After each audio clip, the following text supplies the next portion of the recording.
Hello, everyone. Welcome to the Postgame live show brought to you by BuckeyeHuddle.com. I'm Mark Givler. Kevin Noon joining us here from the stadium. Ohio State, 4 in a row now, loses to Michigan 13-10. Basically, everything that could go wrong did today for Ohio State on the offensive side of the ball and on special teams. Kevin, you were in the stadium today. At what point did this turn in terms of the crowd? And, was this a nervous crowd? And just what was the environment like there? Inexcusable, absolutely inexcusable. Chip Kelly's offensive play calling was baffling, to say the least. The insistence on running the ball in a stacked box, 7-8 men box, when they don't have Will Johnson. You're having success throwing the ball. I understand that Will Howard got his brain scrambled on a Makari Page hit. If he was not able to go, then you bring somebody else in. This is by far the most disgusting, gross outcome that I've seen. This team was lethargic, and the defense played its what's off. You had the Downs interception, you had the Jack Sawyer interception, and it was always like, all right, they're going to wake up, they're going to figure this out, they're going to get it going, and they never did. And I credit a lot of it to just bad play calling, but the crowd, the Boo-Birds were out. The Boo-Birds were out at halftime. The Boo-Birds were out in the third quarter. They finally, maybe the worst thing that happened was when Trevion Henderson had a really nice run in a 6-man box. And then they're like, well, we can just keep doing this. So I will be interested to see what the discussion is there. But I am just absolutely disgusted with what I saw. Yeah, I don't even know really where to start on this one. This was a top-down, ugly performance. You have some of the same things that have plagued this team under Ryan Day, as far as special teams blunders. You have the offense no-showing. You have, strangely, the combination of Will Howard playing his worst game of the season with Chip Kelly calling his worst game of the season.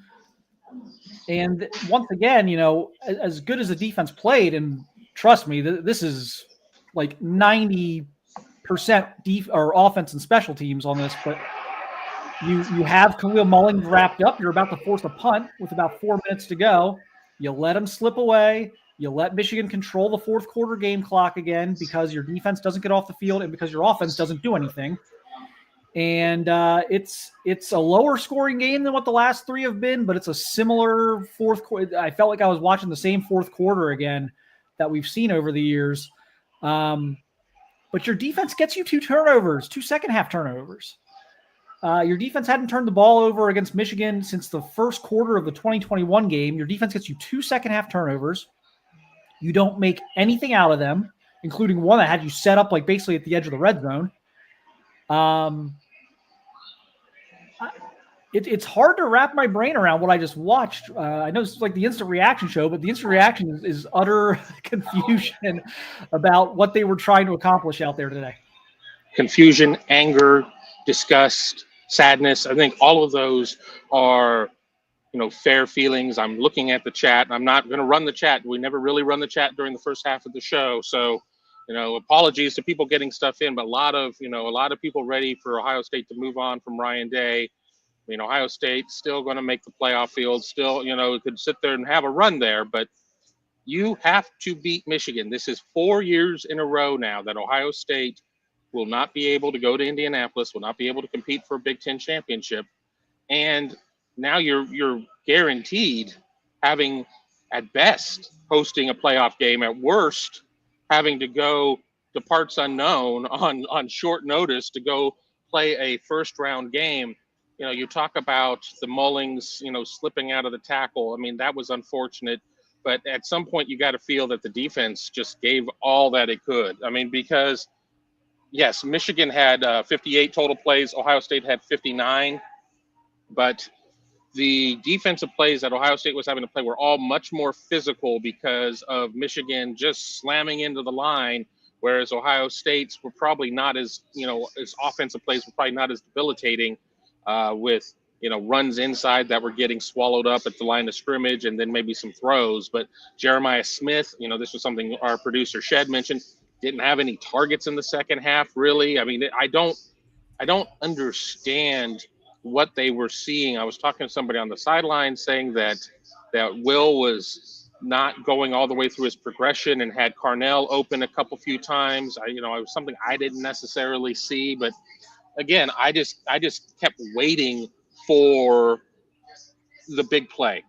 We've seen these games, and and if you're an Ohio State fan, there's rarely many games that you think that your team is out of it, and it's just like, okay, well, it's just going to be a big play, and it never happened. And I mean, you have to now do some serious soul searching, because you've lost to Michigan a couple times now as the better team. 23.5-point favorite is where it opened. I think it closed around 20. Regardless, it could close to 18. This Ohio State team should have had its way with this Michigan team, a Michigan team that had no Colston Loveland, had no Will Johnson, lost Donovan Edwards during the game. And Ohio State just played down to its level of competition and played around with this food. And, FAFO is what happened. They effed around and they found out. Yeah, it felt like there were obviously some big momentum shifts throughout the game, with turnovers on downs and big plays, and it just felt like the offense just never was able. The defense made what I would consider 3 huge plays and just never was able. The offense was just never able to build off of that. And I think the one thing about this game that is so surprising is the offensive output. In the second half, it was even worse than the first half.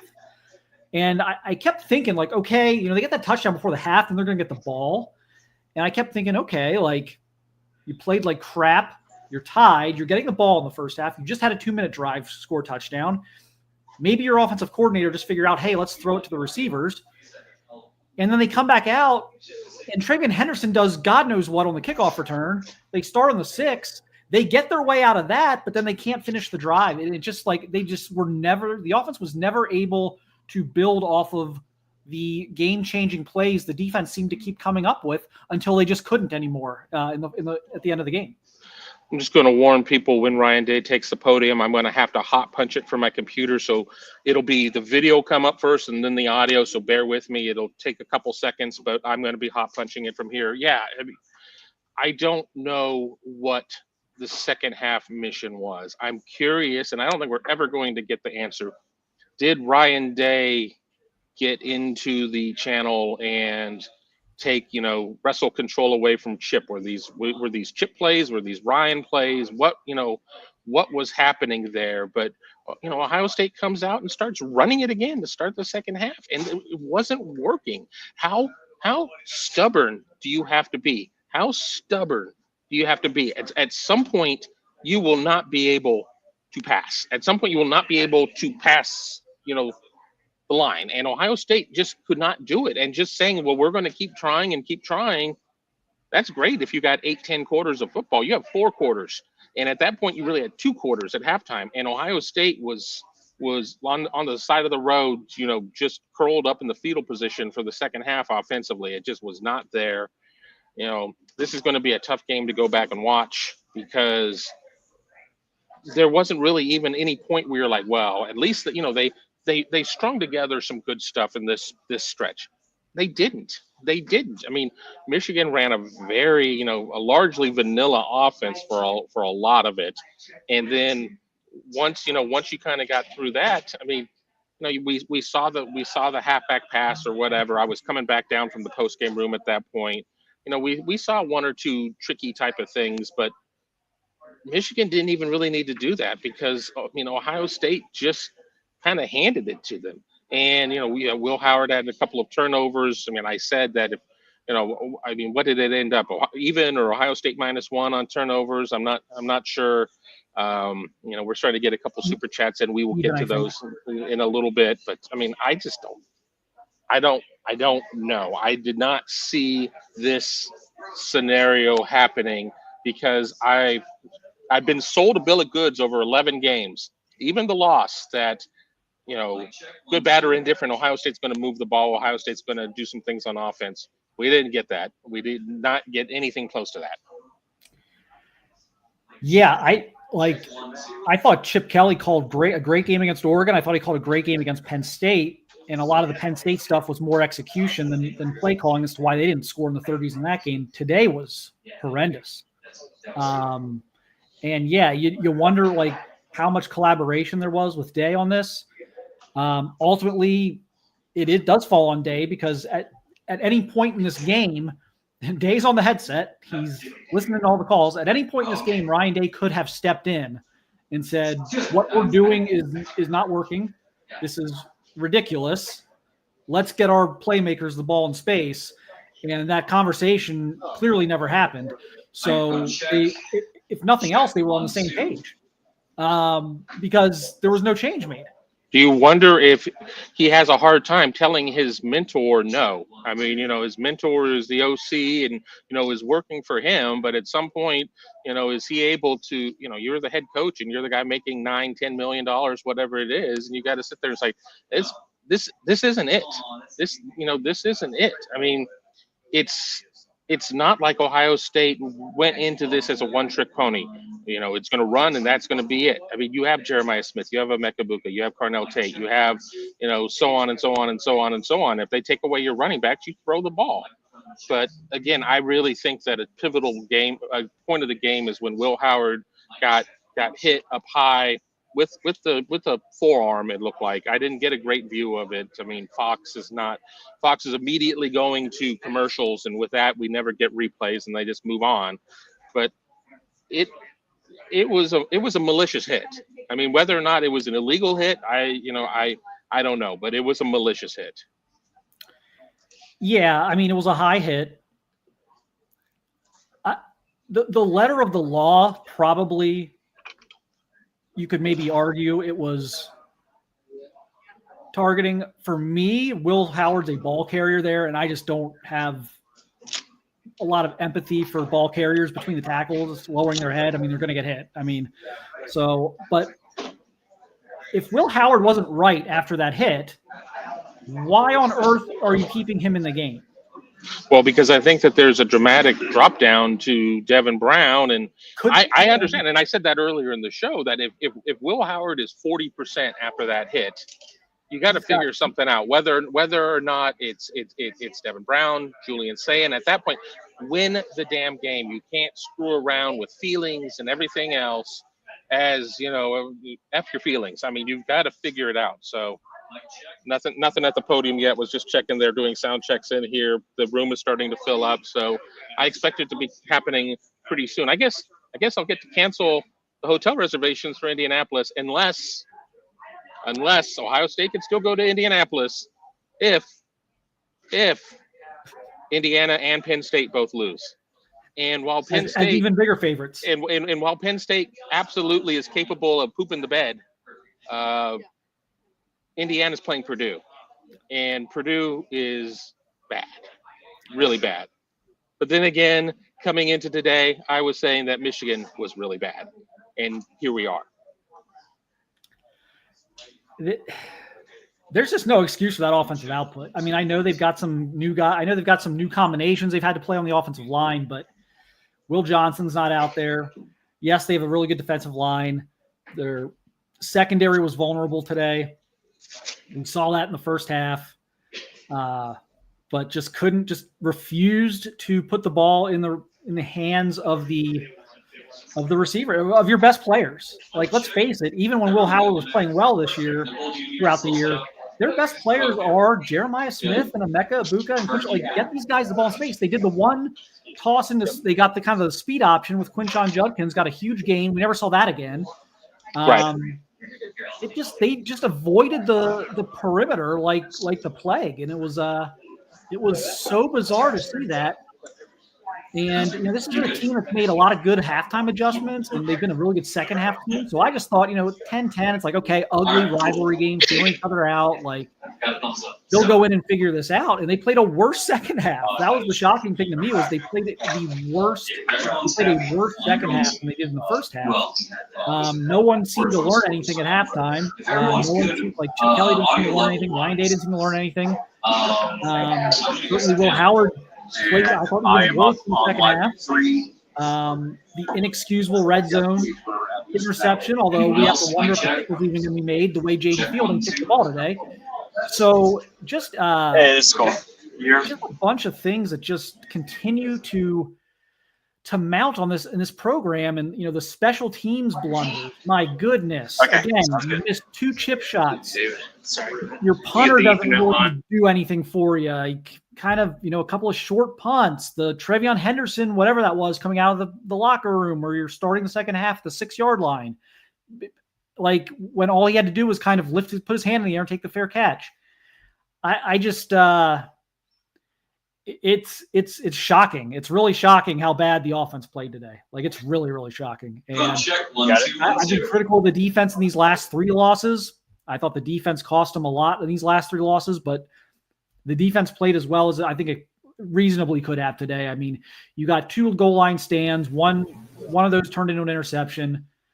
You got guys, out there making great plays at the line of scrimmage. I thought the front 4 did a great job for the most part. Again, I wonder why they weren't rotating more. I think that's something, if there's one thing on the defense you have to look at maybe right now, is did they get so gassed at the end because we once again weren't seeing any of the 2s out there in a big game? Like, they just refuse to rotate in these big games the way they rotate in other games. And I just, I want to see snap counts after to kind of validate that, but it felt like that front 4 was out there the entire time. With occasionally I saw Caden McDonald, maybe I saw Caden Curry once or twice, and then Kenyatta Jackson was in there on a goal line late in the game. But it just felt like once again there was like, we're just going to roll with our starting 4 up front and not rotate. And that maybe that's what happened at the end on defense. Maybe they just wore down a little bit. You could understand it if they did. They were putting high leverage. Here's Ryan. So here comes Ryan Day. We'll get some answers. Conference, Austin Ward, the podcast. Right, I felt like the offense really bogged down start to finish. What was some of the thinking with the run game, and were there some thoughts to adjusting it, throwing it a little bit more? There was success in the 2-minute drill. Just evaluate that offensive plan there. Yeah, well, I think we struggled to run the ball in this game. We know we've talked about this many times. We have to run the ball, especially in this game. It was a little windy out, and in order to win the game, you got to be able to run it. We weren't able to do that. We tried a couple different schemes, couldn't quite get into a rhythm on that, and that ultimately, along with the turnovers and the missed field goals, was the difference in the game. Over to the left, Cameron Teague Robinson, The Athletic.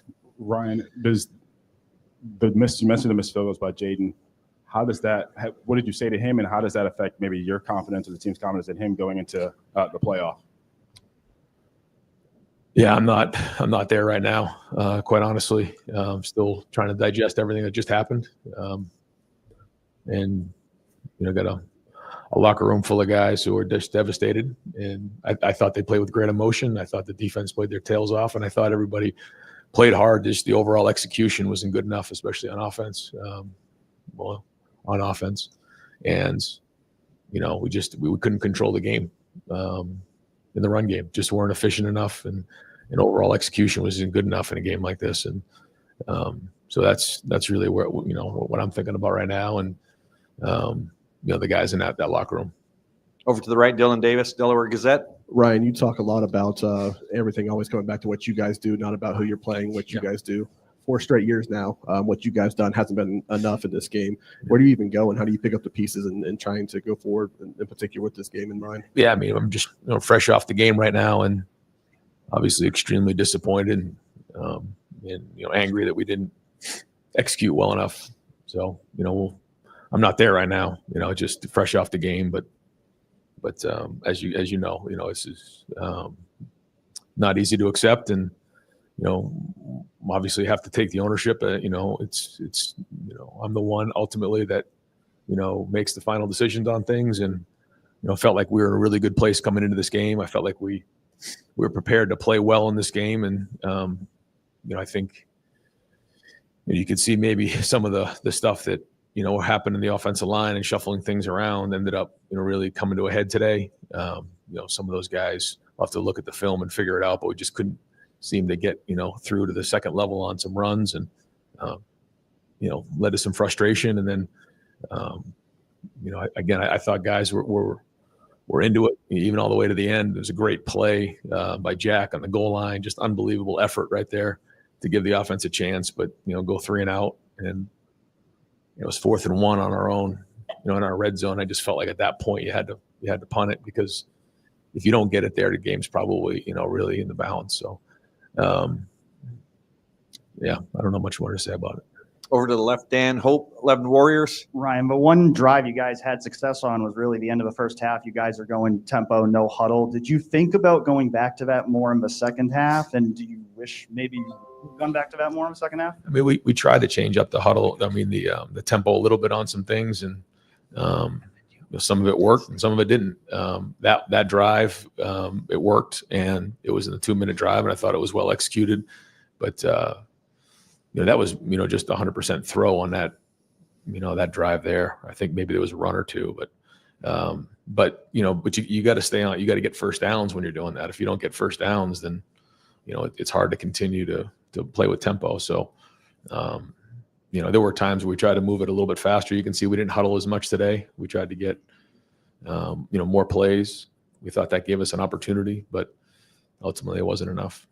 Over to the right, Stephen Means, Cleveland.com. Ryan, you could probably look at all 4 of these games and find legit football reasons for why they went the way they went, plus other obviously outside factors. But at what point does this game become a mental hurdle for your team, and you maybe see that becoming part of the issue? How do you coach out of that? Yeah, I don't know, but I can just probably go off of this game and what's going on in this game right now. I think each game is a little bit different and unique to itself, like you said, but the results. And as hard as that is to say, we came up short here again today, and not easy to swallow at all.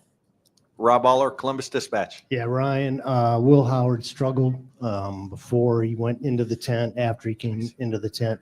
I don't know if it's concussion or if you can speak to any of that, but did you think about not sending him back out? Do you think that had anything to do with it?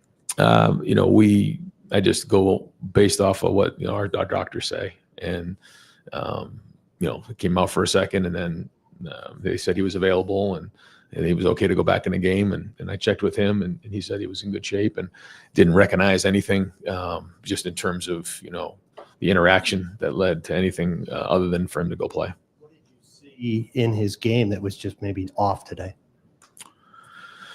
Well, I feel like the interception, in the red area, that was, he floated a little bit and it was a little bit behind him. Didn't have a lot of zip on it, kind of died. I know he's trying to make a play on the 3rd down in the red zone, and probably could have just thrown that away and would have had a field goal opportunity there. So, there's a fine line of trying to make plays and win the game, but also, being smart enough to, take care of the ball. And so that's the balance of playing quarterback. And I think we all know that, Will gave everything he possibly had today. Over to the right, Bill Landis, Kings of the North. Ryan, what was the miscommunication that caused you guys to have 12 guys on the field coming out of the timeout? Yeah, there was miscommunication in terms of the grouping based on what they had in the game. And, they were, fast to run off the sideline, and we weren't given a ton of time to be able to match the personnel. And so in that moment, as it was getting loud, there was miscommunication, in terms of what was in the game. And, because it was moving so fast, there was a little bit of panic going on. Typically when a group runs on the field, you get a little bit of time to make sure you make that substitution, that time was very, very fast. And so, we had to quickly, respond to that, and we didn't well enough, and we panicked, and it cost us. Over to the left, Pat Murphy, 24/7 Sports. Ryan, defensively, 3 drives were really all that they moved. What did you see that was successful? What did you see that kind of broke through at the end on those final 2 drives? For them? No, I mean, they had a couple runs in there. They escaped on one of the a couple scrambles that kept them on schedule. I thought the defense kept fighting their tails off, and kept competing though. And when you're not getting as much momentum on offense, it can kind of wear on your defense a little bit. And I think that's probably more than anything what happened. But I thought they continued to fight the entire game. Over to the right, Brandon Marcello, CBS Sports. I'm not sure if any coach faces or face as much pressure as you going into the season because of the roster you built, the expectations. A lot of people say national championship or bust, and people were in there booing during the game, and people questioning you as a head coach. What do you foresee for the future of this program and for yourself? No, I mean, everybody, wants to win this game in the worst way, and nobody wants to win it more than we do. And it's our number one goal every year. And so when you don't, do that, there's disappointment and frustration. And so, I don't blame anybody for being upset. I'm upset, more than anybody. And, those players are too, and the coaches and everybody that goes at it. So, I mean, we know what we're getting ourselves into here. Steve Hellwagon, 24/7 Sports. Yeah, Coach. Third quarter, twice you're in the red zone with a first down, and they had fouled Smith twice in the end zone on pass interference. Neither of those possessions, you put the ball toward the end zone, and both of them bogged down. You come away scoreless both times, interception, missed field goal. Just do you lament coming away from not taking a shot to put the ball in the end zone in those situations? When a defense is playing softer and kind of backing up like they did in this game, you have to be able to take the underneath stuff or run the football. And that's really, what happened. And, there were times we tried to push the ball into the end zone, but ultimately, you can't just, force that. You gotta be smart in what you're doing because, they can put a cloud over him like they did and put two guys on him. So, there's opportunities to do that. We did that, but also you got to execute in other areas. And that's what we'd always talk about in balance. And when you don't have balance and you can't run and throw the ball when you need to, then this is what happens. Over to the right, Tim May, the Letterman and Row. Yeah, Ryan, I was just wondering, is going through your mind the squandered opportunities? I mean, obviously a score, 2 missed field goals, et cetera. And is there anything when you and Chip were talking to each other, did you talk about throwing the ball more? I mean, for one of another term, because that seemed to be really where the opportunities were. Yeah, well, I guess when we ended up throwing at the end of the game 33 times out of, I don't know how many plays we had, 59. So there were more passes than runs, but you can't just, abandon the run. You have to be able to, control the ball because as we know, when you throw the ball and then it was windy today and, we didn't have a ton of time back there in terms of protection. So, we tried to be smart about that. I thought, again, that we had a good plan in the pass game going in, but ultimately it wasn't good enough to execute it. But yeah, I mean, those are all things you talk about and make sure you're doing the best you can. Yeah, this is obvious. Missed field goals are extremely disappointing, right? I mean, I'm not pretty worried about it. No, I mean, the turnovers, the rushing yards, and then, you miss opportunities, like those 2 field goals. Yeah, I mean, it's gonna cost you a game like this. Every yard matters, every point matters, and it didn't get done. Along the aisle, Jake Trotter, ESPN. Ryan, do you have comment on the melee that happened at midfield after the game? You had staff and assistant coaches that looked like they got bloodied during the skirmish. Yeah, I don't know all the details of it, but I know that, these guys, are looking to, put a flag on our field, and our guys weren't going to let that happen. So, I'll find out exactly what happened, but, this is our field, and certainly, we're embarrassed with the fact that we lost the game, but, there's some prideful guys in his team that weren't just going to let that happen. Over to the left, Joey Kaufman, Columbus Dispatch. Ryan, just to clarify on the fight, is everybody, the health of your guys, or everybody okay, or you're just? Yeah, I don't know if I know all that right now. There was a couple things kind of crazy that went on down there, but I think everybody's okay. Aggressive with your guys? Well, I talked to the team after the game, and again, without knowing all the details, there's some prideful guys on our team that aren't just going to sit back and watch that happen. So, got time for just a couple more. Bill Rabinowitz, Columbus Dispatch. Ryan, obviously the season's not lost. You have the playoff, but this meant so much to your guys. How concerned are you that getting past this and moving on, probably not the Big Ten championship game, if you could speak to that disappointment, but regrouping for the playoff? How tough will that be? I don't know. Yeah, I'm fresh off we're fresh off the game, and so I don't really have the answer to that. Yeah, I mean, we're very disappointed, never thought this would happen right here. And, we're expecting to win this game and then go play in the Big Ten championship game, and neither of those things happen. So, we don't know what's going on now. This is just too soon to try to figure out what's next. But once we have more information in about a week, we'll figure that part of it out. I'll bring them together here pretty soon and talk to them. But there's a lot of guys who are crushed right now. And final questions over to the right, Spencer Holbrook, Letterman Row. Yeah, kind of along those lines. You had seniors come back who said that the biggest goal was just to beat the team up north. What is the message to those guys right now? Just played very likely their final home game in this stadium. Yeah, there's not much nothing you can say at this point. You got to take the ownership of it, and that's hard. And ultimately, it starts with me. And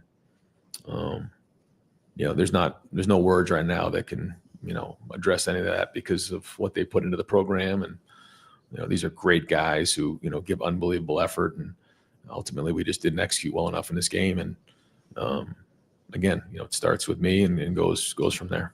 Great. Coach, thank you very much. All right, guys. All right, we'll have Cody Simon here momentarily.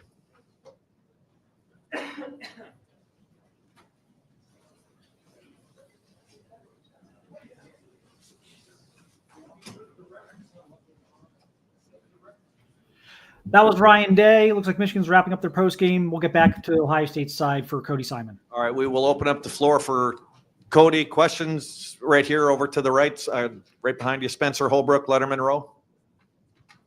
Yeah, Cody, you're one of the leaders of this team. I don't know, where do you guys go from here right now? And you, especially being the leader, how do you regroup these guys knowing that you're probably going to still have a couple games left to play?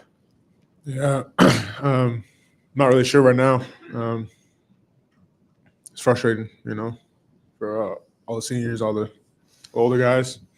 So we're just gonna have to, lick our wounds and get regrouped. But this, I don't think anything's hurt more than this. Over to the left, Cody, Cameron Teague Robinson, The Athletic. Cody, it didn't seem like they had sustained drives in that first half, but they got two in that second half. Obviously, the field goal at the end just. Was there anything that they did that was different, or was it just kind of chipping away at plays? We just didn't get stops when we needed to. We need to be prepared to win games, and just on defense, and we didn't get the stop when we needed to get a stop. So, over to the right, Stephen Means, Cleveland.com. Cody, I know this is an emotional moment for you. This is part of the reason why you came back. Can you just take us through what you guys are feeling in that locker room right now, coming off of another loss like this? I can't really speak to everybody else, but I feel like I let you guys down, let all Buckeye Nation. I think there's more we could have done. I don't know, but we just could have done more. I don't know. Let you guys down. I'm sorry. Over to the left, Dan Hope, 11 Warriors. Cody, you had said this week you felt it was important for you guys to play freely, that it's still just football and you guys needed to be not afraid to go up there and make plays. Do you feel like you guys played that way? And if not, then why not?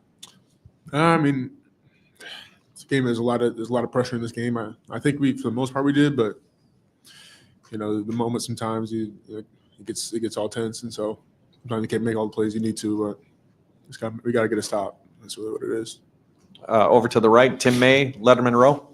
Cody, I couldn't see, clearly who all was where in the melee afterwards when they tried to plant their flag. Ryan Day basically indicated, the impetus was they tried to plant their flag at midfield for you guys. Where were you in all that, and what did you see, and how did you help try to break things up, or just what was your view of that?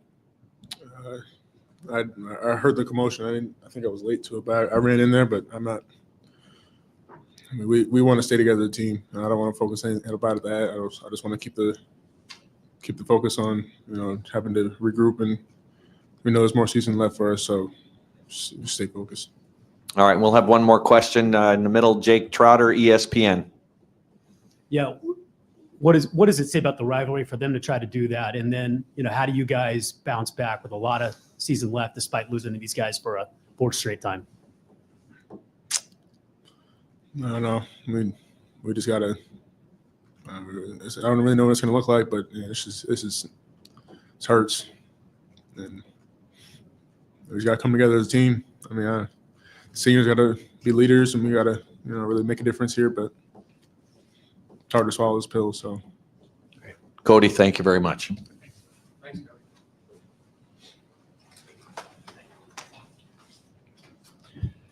All right, so I'm not sure if we're done right now or not, but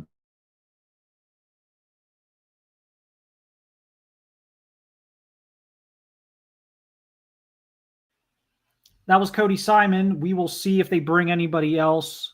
It looks like maybe there's Sharon Moore up at the Michigan podium.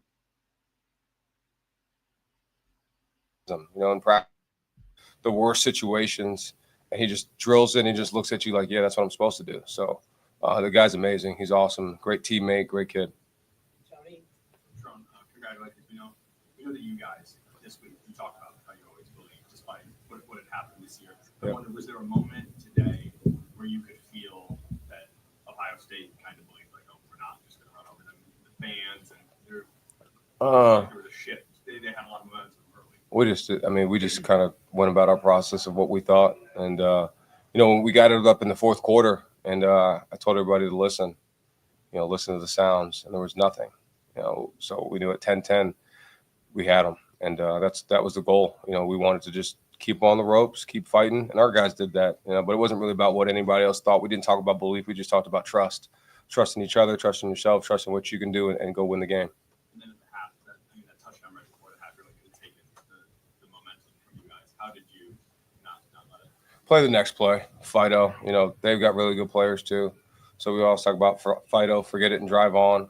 Big plays are going to happen. They're a good team, so that's what we did. Back right over here, Aaron.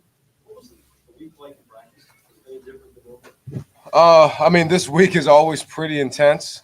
Every week's intense, but I think there's just a level of focus, a level of detail, a level of concentration that everybody knows what's at stake for this week.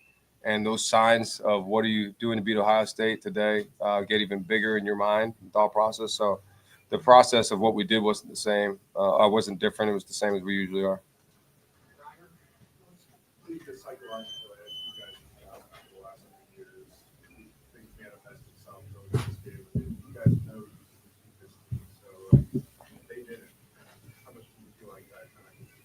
I don't know. I can't tell you what they think. I just know that our guys knew what we could do and wasn't really worried about what they thought.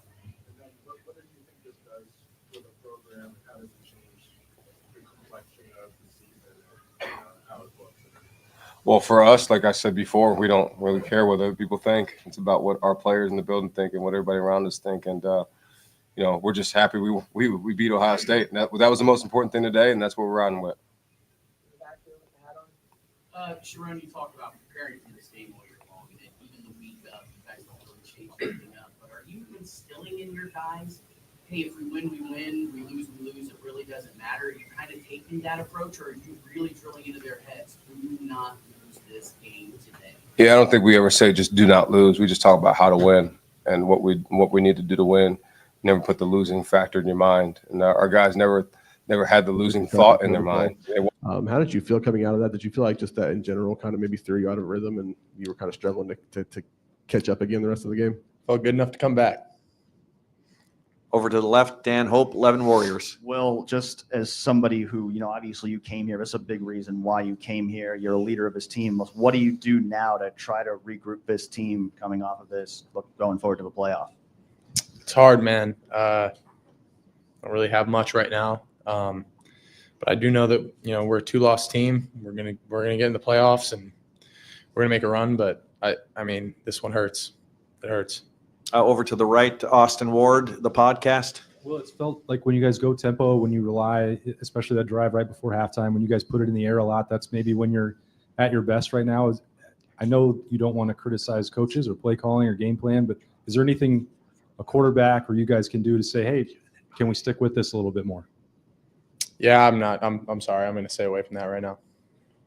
All right, we'll go to the left, Joey Kaufman, Columbus Dispatch. Will, when you came out there in the second quarter, were you evaluated for a concussion? What was the steps there? I got banged up, and I was good enough to come back. Yep. Yeah. Got banged up, got hit, and it was my head, and was good enough to come back. So Over to the right, Jake Trotter, ESPN. Will, any thoughts on what happened after the game? nope. Rob Aller over to the left, Columbus Dispatch. Where do you go from here? You guys couldn't run the ball against a pretty stout defense. What happens now? I just said it. We're gonna regroup and go into the playoffs and make a run. Over to the right, Bill Rabinowitz, Columbus Dispatch. Sort of to ask you about the interceptions. What did you see on those plays? Both of them were on me.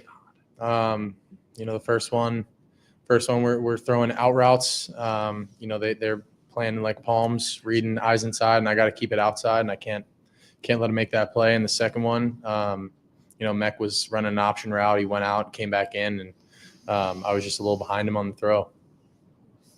We've got time for just a couple more. Dennis Dodd, CBS Sports. Well, on the list of everything that happened today, we're in the playoffs. At least we're in the playoffs. Where does that stand right now? Very low.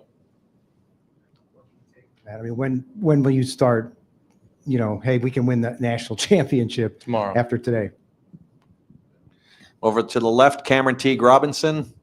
Well, I know obviously you weren't here for all 4 losses, but you've talked about you want to go on. You guys are going to go on and run the playoff. As a guy who's the leader of this group, knowing how that locker room feels, what do you do or what do you say to rally this group?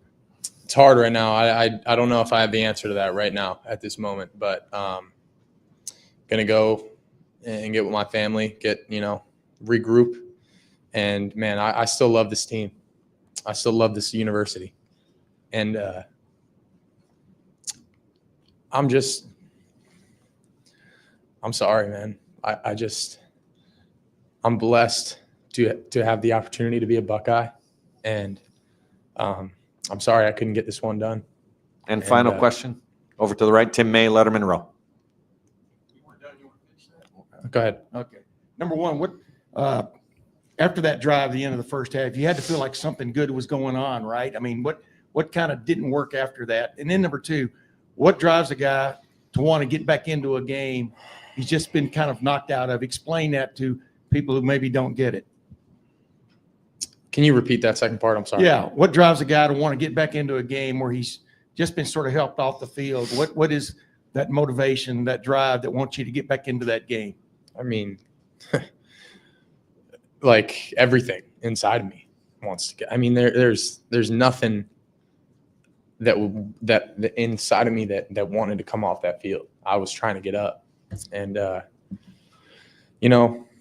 it hurts, man. It hurts, and we got to go back and look at the film and see what happened in the second half. I don't know what it was, but we got to execute better. And bottom line is we lost, and it hurts, man. And I can't say it enough. I'm sorry to Buckeye Nation, but listen, we still got things ahead of us, and we can still run the table and win a national championship. And I think at the end of the day, that's what we have to focus on, and that's got to keep us going, because this one hurts like hell, man. And I feel for those guys that came back. I feel for Coach Day, everything they poured into this, and at the end of the day, we still got stuff in front of us. So we'll regroup and go from there tomorrow. Great. Will, thank you very much. Thank you, guys. God bless.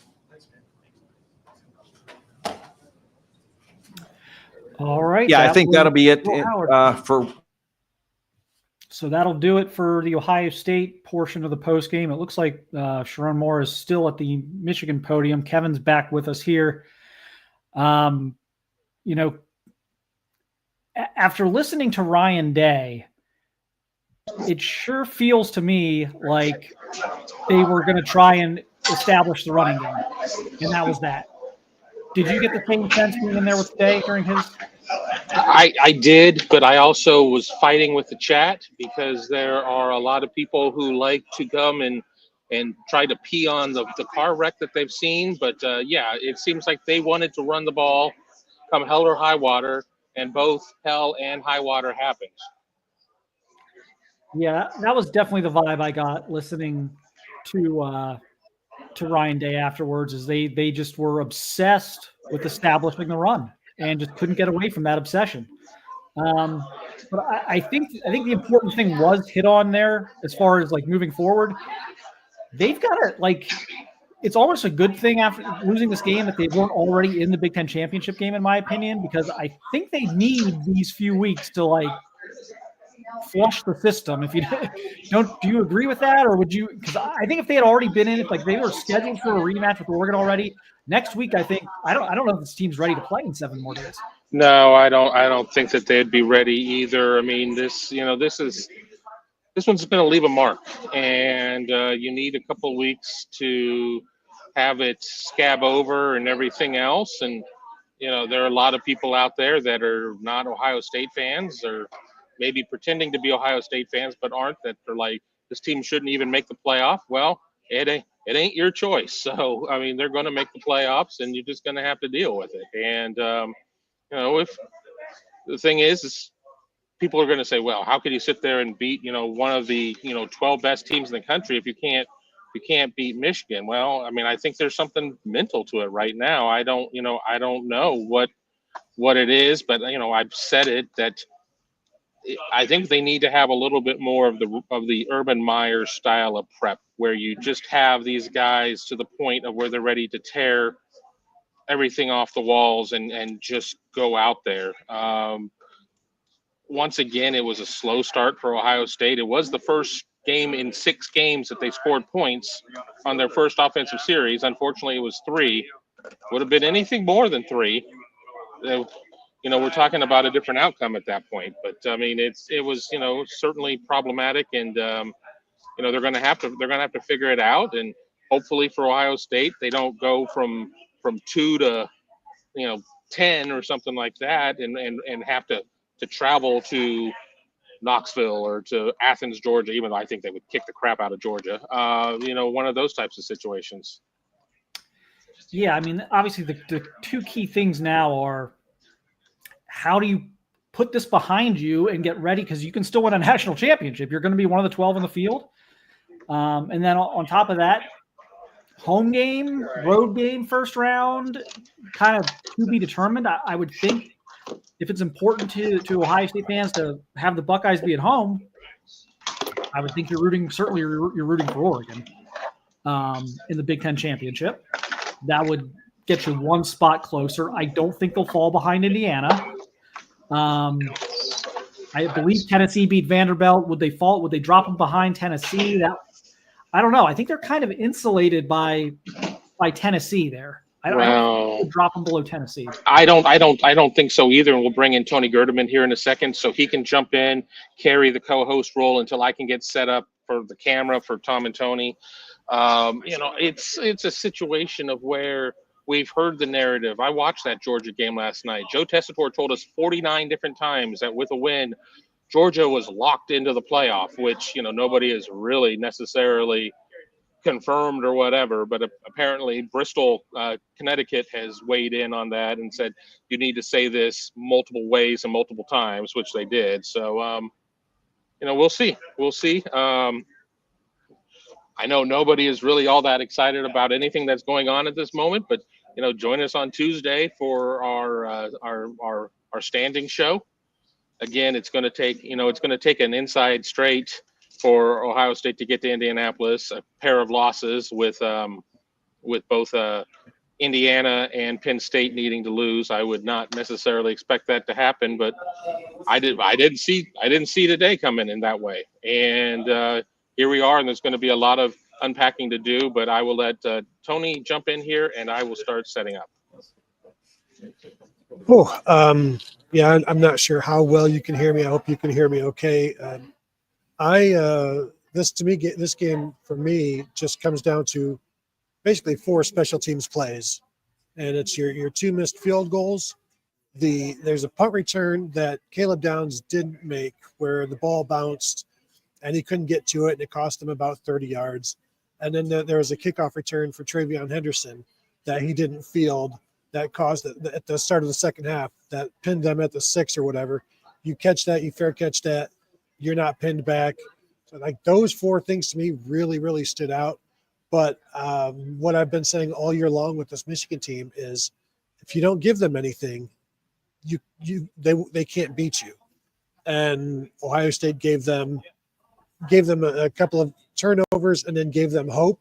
And they didn't have enough. Ohio State didn't have enough offense to kind of eliminate that hope. And then when Jack Sawyer gets his interception and you go 3 and out from that, and you don't capitalize on these things, it just grows and it snowballs. And sure, it was definitely windy on the field, but they were throwing the ball pretty well. I kept saying all week long, Ryan Day keeps talking about the team that runs the ball best will win. To me, this is kind of a self-fulfilling prophecy, because Ohio State didn't need to run it, and by trying to run it, they got outrushed, and they were running it, 2 yards a pop or whatever, wasted downs, and so now here you are, and this one is a stunner in many, many ways, and yeah, you still have the playoffs. Nobody cares right now. Yeah, I asked Kevin this coming out of the press conference. Kevin and I were talking before the media availabilities if clearly Ryan Day and Chip Kelly were on the same page, because if they weren't, we would have seen something different in the second half. At the end of the day, Ryan Day's the head coach. He's on the set with Kelly all game. He can tell Chip, like, look, dude, we need to open this up. We need to start throwing the ball around. That conversation clearly never took place, as the second half I thought was even worse than the first half in terms of play calling, and certainly in terms of offensive output. It was, but did it feel like, listening to Ryan Day in the postgame, that there was like an obsession that he had to win this game the way Michigan has won the last 3? Like he had to even the score somehow by out physicaling Michigan and running the ball down their throat and just doing it that way. And it bordered on an obsession. Yeah, out of it. Trying to prove a point, and it just didn't happen. And so now you've got to deal with that. And you guys saw him talking about the 33 passes to 26 rushes. And so, hey, we did throw it 33 times, and like you could have thrown it more. And when you're running the ball for 3 yards a carry, and really that's the bulk of maybe a couple of runs, giving them the majority of their yardage, the Quinshon Judkins 17-yarder, there wasn't enough going. And he said they tried some different schemes, a couple of different schemes. There was just nothing there. And I completely agree that the offensive line issues caught up to them in this game. And so knowing that, maybe just continue to spread it out. But I thought the tempo worked well, the 2-minute drill. And I don't know why we didn't see more of that. He did say, well, we tried to change tempos. We did some things, but they only did that once. They only did that thing once, and it was successful. I don't know why you didn't until maybe the last drive, but that doesn't really count because you're on life support at that point. So it feels like they outsmarted themselves, or just trying to prove a point that you don't need to prove. A W in the win column is much better than a rushing title, basically.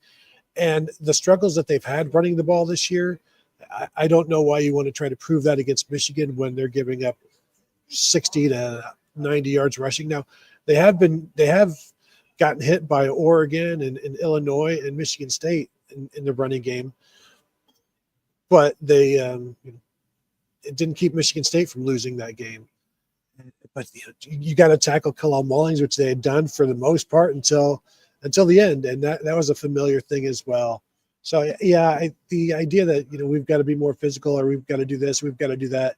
You got to do what wins the game, and they haven't. And I think they would have had better success throwing the ball. Although this is also Will Howard's worst game. He threw 2 bad interceptions. So how much more do you want him throwing the ball? Because he did throw 2 interceptions that were not what he normally does. Although we did get back to his 2 to 3 bad plays, which wasn't necessarily unexpected, given that those plays tend to happen against their best opponents. So, and this is certainly a surprise, but it's not a surprise in that Will Howard had a couple of issues against the best defense he's faced probably this year. For as soft as Michigan was playing in the secondary, I thought they could have taken more advantage, but I still don't.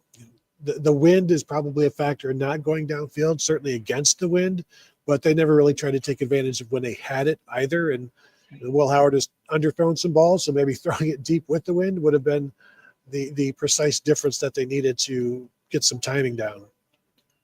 Yeah, and the 2-minute drill was into the wind. Yeah, So, yeah. I mean, it's baffling. And like we were saying before you jumped on, it was like a perfect storm of, Chip Kelly's worst game and Will Howard's worst game. So when your play caller calls his worst game, your quarterback plays his worst game, that's a recipe for disaster when you play a good defense. Yeah, 100%. And then when you do have special teams issues and Michigan's first 2 drives, their first 2 scoring drives cover 2 yards and 3 yards, like you're giving them the game. You're giving the game away. And what did they have? I'm just looking here real quick to see their long drives today.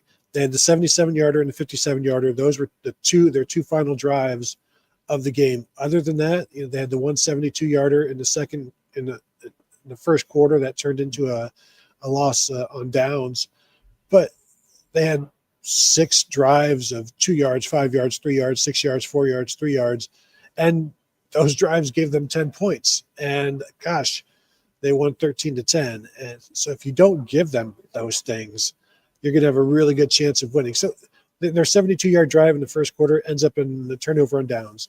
Their 77-yard drive from the end of the third to the start of the fourth ends in an interception. Like, they couldn't capitalize on those. You made plays to keep them out of the end zone, but then you make plays to get them right back into it. And this one, it would almost, I wonder if they would feel better if they got outplayed rather than giving the game away. And certainly Michigan played well enough to win because they won, but I was looking at the numbers, and so Michigan 234 yards of total offense. While Will Howard was talking, I was trying to find the last time they lost a game. Ohio State lost a game by giving up that few amount of yards, and it was 2005 at Penn State. Penn State put up 195 yards and won, I believe, 10-7. Yeah, this was in many ways, it was the fourth quarter was a lot like previous fourth quarters in this series. It just felt like the offense really never had the ball. And when it did, it just wasn't able to do anything with it. But the difference here, they get 2 second half turnovers. They hadn't forced a turnover in this game since the first quarter of the 2021 game. It had been that long since Ohio State had forced a turnover in this game. If you had told me before the game that they would force 2 second half turnovers, I'm thinking Ohio State's winning this game by 3 or 4 touchdowns at that point.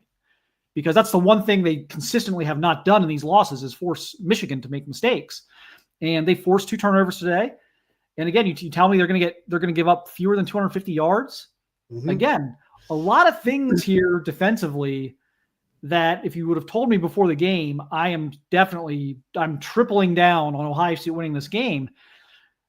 It's a very, very shocking output by the offense today. There's really no explanation for it, logical explanation for it. No points in the second half. And I just looked once again, no forced punt in the fourth quarter by the Ohio State defense. Now there was an interception and yes, there was. Yep. So, but yeah, no points in the second half, and you get the ball to start the second half, but it started poorly with that initial kickoff return attempt by Travion Henderson, and they just could not get anything going. It was very, very bizarre. Both teams are playing with the wind. Both teams are playing with the conditions. Davis Warren only had to throw it 16 times. Michigan ran it 42, and they seemed perfectly happy to get 3 yards of carry from Kalal Mullings. They get 3 yards, and then we'll try to figure out what we're going to do on this 3rd and 4, 3rd and 5. And they ended up doing 7 of 14, which Michigan's 3rd down conversion is something they've struggled with. 3rd and longs is something they've struggled with. They didn't have nearly enough 3rd and longs. I did put a stat out there this week that Michigan has only scored 1 touchdown on a drive where they got sacked. No sacks in this game. So there was only 3 tackles for loss. And I think 2 of those came in the second half. The line of scrimmage, say what you want about the Ohio State offensive line being a makeshift offensive line. The Ohio State defensive line got tired, got beaten up, got pushed, gave up 170 some yards rushing. Those are all losing numbers. The one thing we kind of talk about, like, it's hard for me to throw a lot of criticism at the defense in this game. But I'm once again left wondering, and maybe my brain was off today, and maybe the numbers will prove that I'm exaggerating this. It felt like once again in a big game that the defensive line rotation was just completely almost eliminated.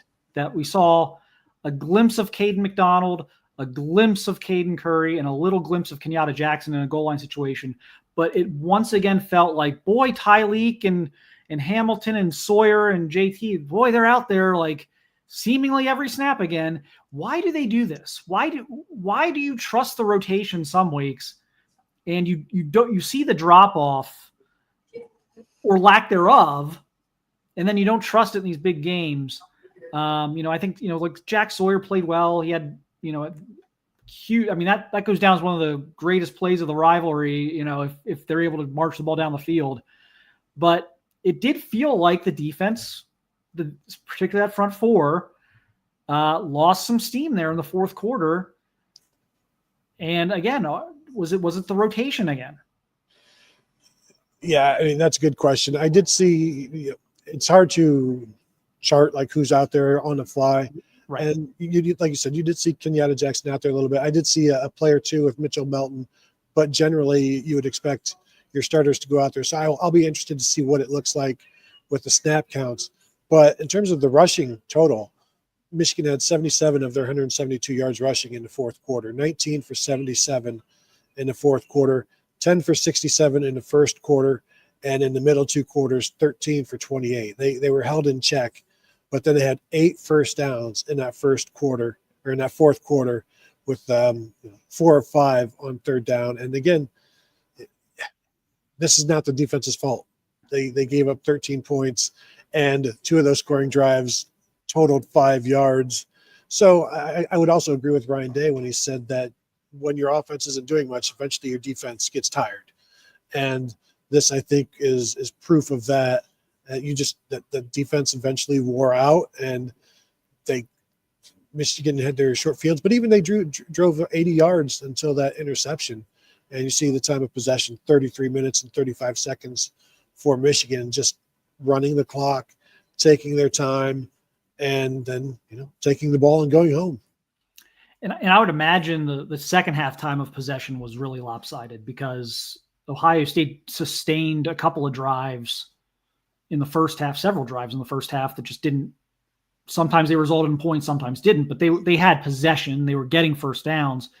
The second half, that might have been the most shocking thing, was that the second half offensive performance was worse than the first half offensive performance. And I'm not a huge, I get it. It's always kind of a lazy take. Just be like, well, didn't you make any halftime adjustments? You can't just throw out everything you've done as a team for weeks and then just automatically, reinvent yourselves in 20 minutes in the locker room. But what you can do is you can open up the playbook a little bit and start throwing it to your receivers and getting the ball out in space to your playmakers. Even the run game, you mentioned earlier, the Quinshon Judkins run, that was on a speed option. We never saw that again. It was wide open. Why wouldn't you run that again? That was like candy from a baby. That's been candy from a baby all year. No one's defended that play this year. Judkins has had numerous 15, 20, 25-yard runs on that very play. We didn't see that again.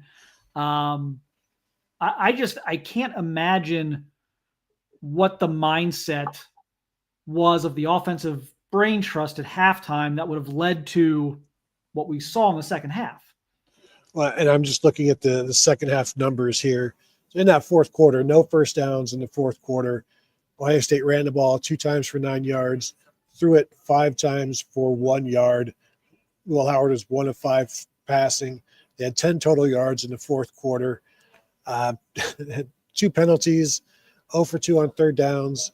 And even the third quarter, 10 rushes, 32 yards, 10 passes, 55 yards. Howard was 6 of 10 with an interception, and 97 total yards in the second half, and 3 of 8 on third downs total. There's nothing. What's the most constructive criticism you can say about the offense in the second half? I don't know if there is any, because at this point, you would expect better, and the conditions are what they are.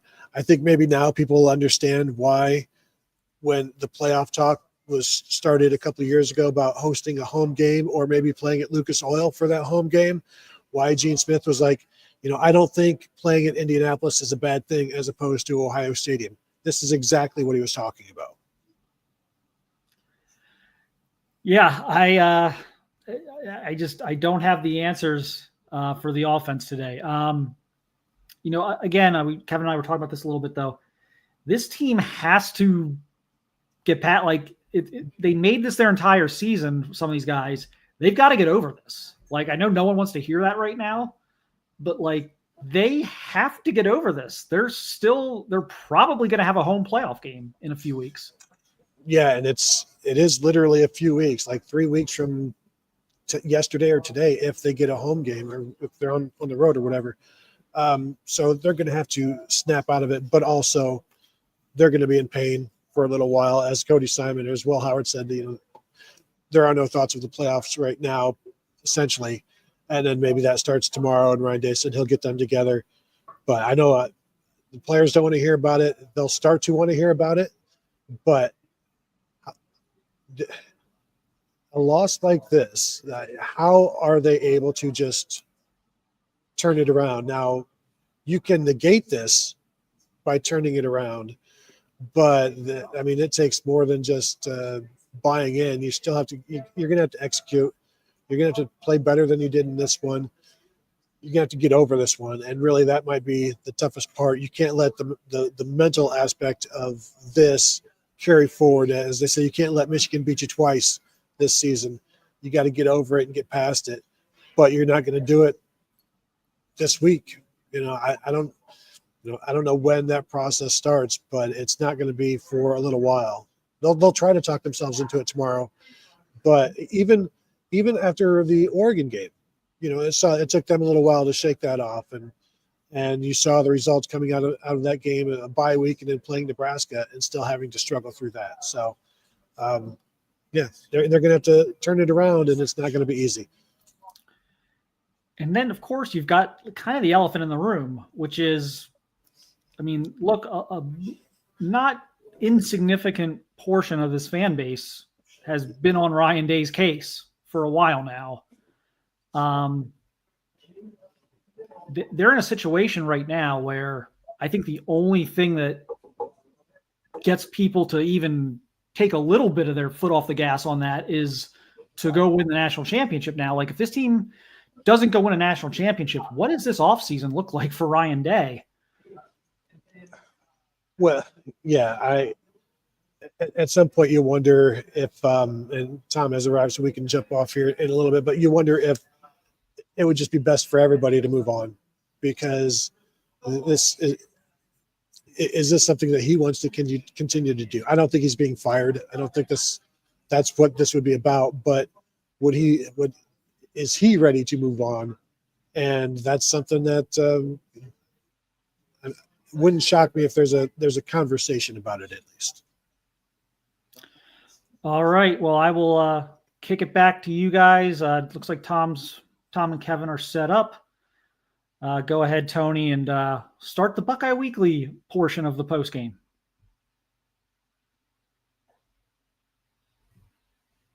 Portion of the postgame. Hello, everybody. Welcome to the Buckeye Weekly podcast. I'm Tony Gerdeman here, as always, with Tom. Tom, how's it going? Tony, I have great news for you.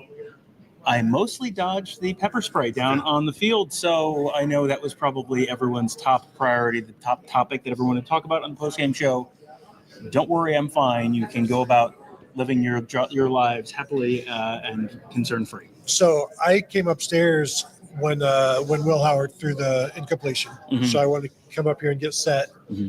And then eventually they turned the TV on in here, and there's this melee going on and just wrapping up in the middle of the field. So I had no idea what was going on down there. And then you saw it a little bit on the television, and you saw players getting up, and didn't know what was going on down there. And then we had one of the lantern photographers come up and had she had gotten pepper sprayed and was like, there was some concern there. And it was like a real situation down there. Oh yeah, it was a real situation. There were a couple of Ohio State staffers I saw who, I know CJ Barnett looked like he had gotten a face full of pepper spray.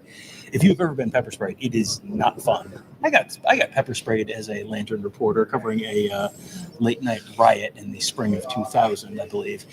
It is not a lot of fun. You feel like you can't breathe. Your eyes are burning. So yeah, it is not a lot of fun. My view of the post-game melee was I was on the side shooting, over towards the band, shooting the Carmen, Ohio. She's shooting photos of the guys doing Carmen, Ohio, and saw a flag coming and just took off running. I was like, I know what this is going to be. And you just sort of saw this like ripple across the Ohio State players, who then turned and, recognized it and turned and ran. And there's a lot of pushing and shoving and a lot of grabbing and a lot of name calling and that kind of stuff. It was not, from what I saw, the Ned FIU Miami fight where it was swinging helmets and swinging crutches, from what I saw. Because there were a couple of people that came up afterwards and said that was a legit fight. Oh, it was a legit fight. I do wonder if there will be any suspensions for whatever game comes next, because there will be a review of all of this. There will be. It was not the, it was an ugly scene, but it was not a, you are worried someone is going to get killed kind of fight. Like sometimes you see, who was it? Was it Myles Garrett? Someone swung a helmet at someone at one point in the NFL. Like that's one thing. It was a fight, and it was pushing and shoving, and when Jack Sawyer, one of the Michigan players was running with the flag, and Jack Sawyer like grabbed the flag and threw it, and but to me, I don't look at that as. Oh boy, everyone needs to be suspended. Everyone, and it will shock you to learn, Tony, that in the Michigan press conference, Ohio State 100% instigated it. Michigan had no blame, role whatsoever in the thing. And Ryan Day was asked about it. He's like, well, when you're trying to plant a flag, this is a prideful group of guys, and so. They didn't want to let that happen. It's not something I don't think Ryan Day is like, go out there and get it. It's like, these are prideful guys. And then I did see, I think, Kalel Mullings on the TV post-game interview talking about it. It's like he said it's unfortunate, but Ohio State needs to learn to lose. Yeah, and that was a question that got asked about a couple people in the Michigan post-game press conference, losing with dignity or losing with class, and no one really wanted to answer that.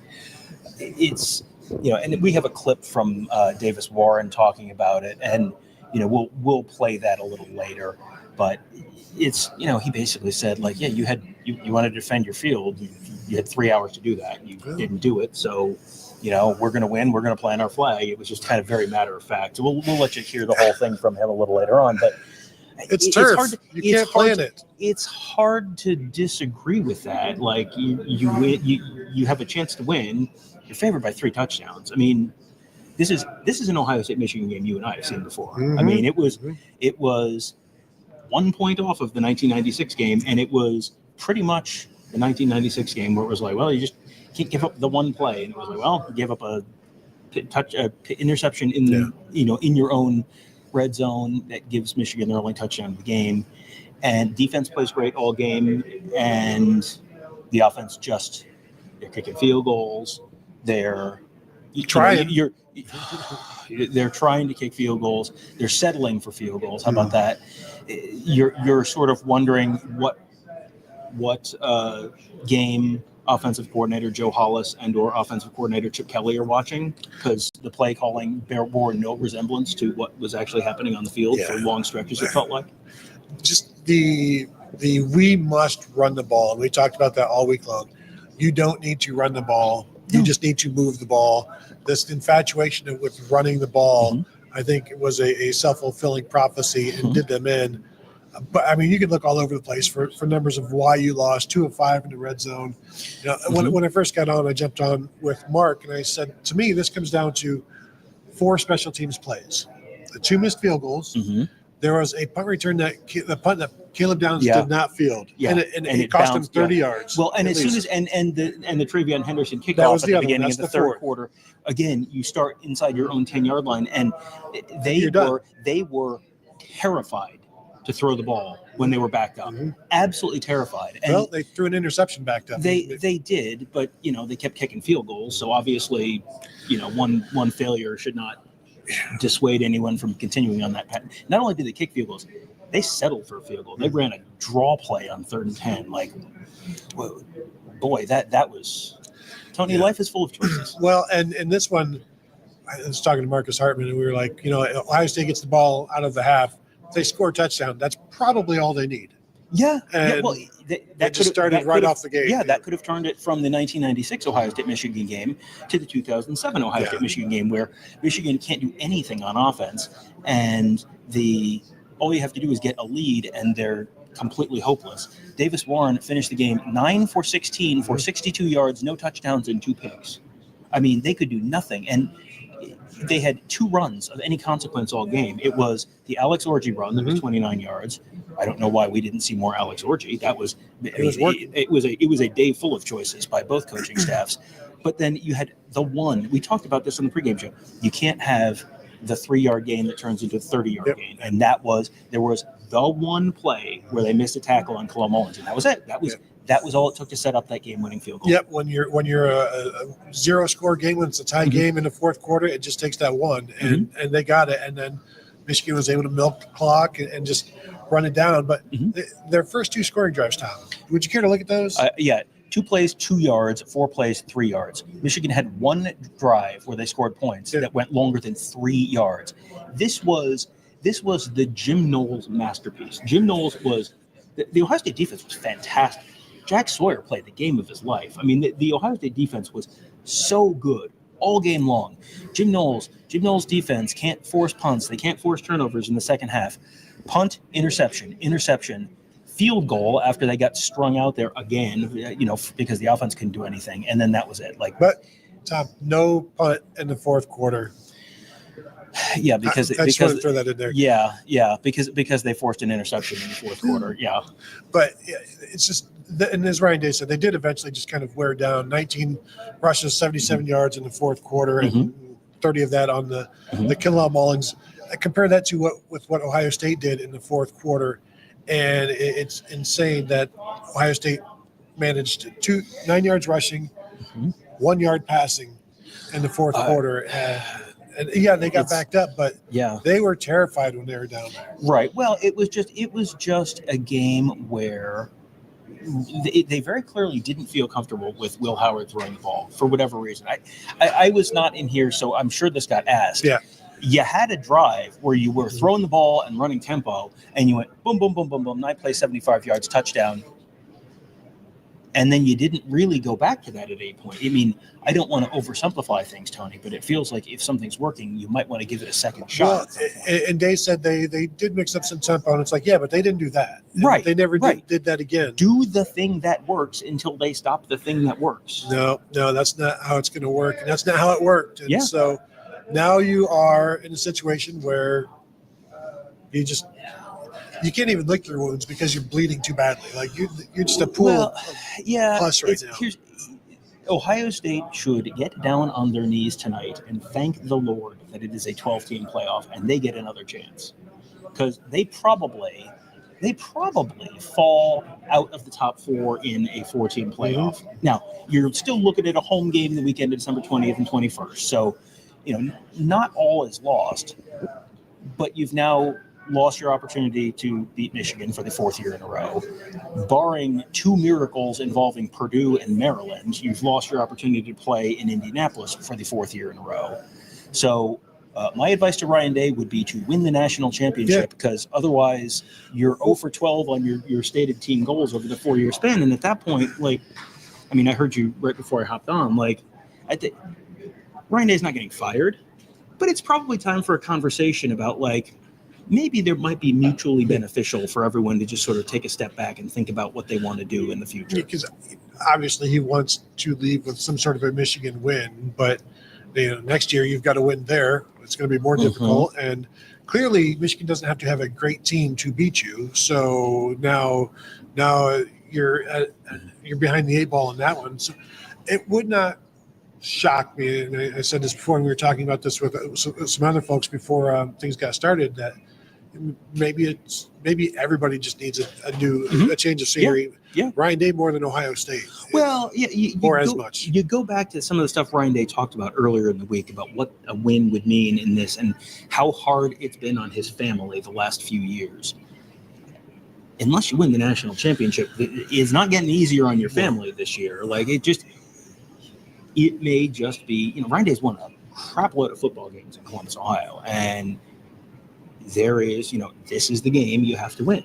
Everyone knows that. Everyone says that. Like, this is a universally acknowledged truth. This is the game you have to win. You don't have to win every single one, but you got to win at least 2 out of 4, and if not 3 out of 4. And the fact that he was coming in off of, he was in some ways coming in a little like Kalen DeBoer after Nick Saban, where it's like the standard is impossibly high, because the historical norm is not you win 16 out of 18 games. Like, that's not the historical norm.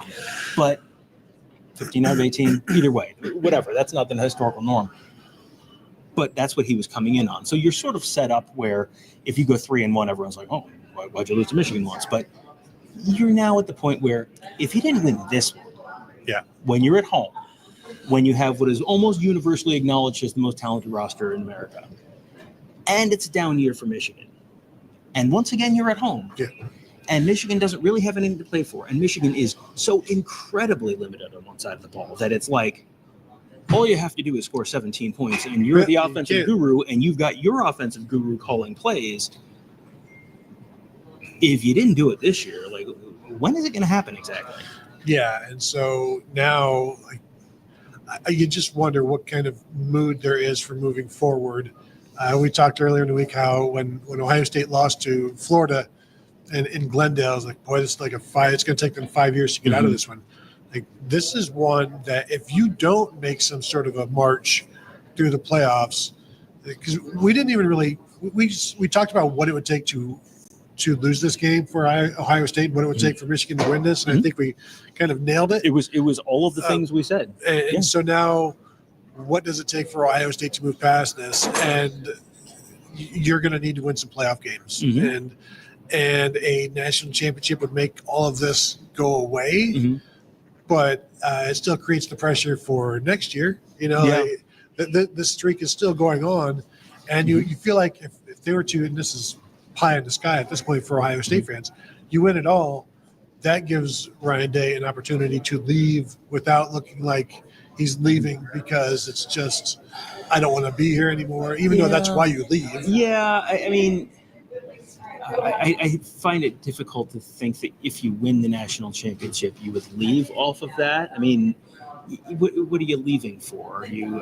Same reason you would have left if you lost. Well, I understand that, but I mean, like, what job are you leaving for? Like, if they lose in the semifinals, for example, and I don't know how the Patriots are doing this year. They have not been doing particularly well recently, right? So if the Patriots offensive coordinator position comes open, do you just kind of pull a Jeff Hafley and go, No, it's a head coaching job. It's a head. Where's he getting a head coaching job? Well, and I mean, they're Bears, the Cowboys. They haven't fired him yet, but that's what you're talking about. Or does he stick in college? He can get a head coaching job in college. We know that. Yeah, I mean, but where does he want to coach? Like, he doesn't. I'm sure he doesn't want to leave and go coach Boston College, which is where he was before. Where is he going? He's USC, Oklahoma. I mean, USC's not going anywhere at this point. Yeah. They can't afford to. And a lot of these schools right now can't afford to fire. A lot of these schools are not in the market. Like, there's very little turnover projected for this year. So I'll say this: I do expect him back. Yeah, I think he's back next year. I think there's probably internal conversations. Not that they're going to fire him, but just that, is it better for him and his family to go do something else? I don't know what something else is, but Chip Kelly left a head coaching job for an offensive coordinator position, and I think that was kind of a sort of similar situation where it was like he didn't like some of the stuff going on there, but also it was kind of getting a little stale and not really working. So I don't know, and I don't know that Ryan Day knows right now. Yeah, I feel like if he were to leave, there would be such a great load off of them, that because this is just grown and kind of metastasized and become something that John Cooper can relate to. And then now I can entertain that conversation. Because before it's just like people jumping the gun, and then now they're saying, "Well, we were right." It's like, this was a game that you should not lose, that you did lose, and that was the John Cooper era. Yeah, losing games that they've lost the last 3 years, they were favored. Yeah. Michigan was favored in some of those. Ohio State was favored in some of those. Rivalry games happened. This one, you're favored by almost 3 touchdowns.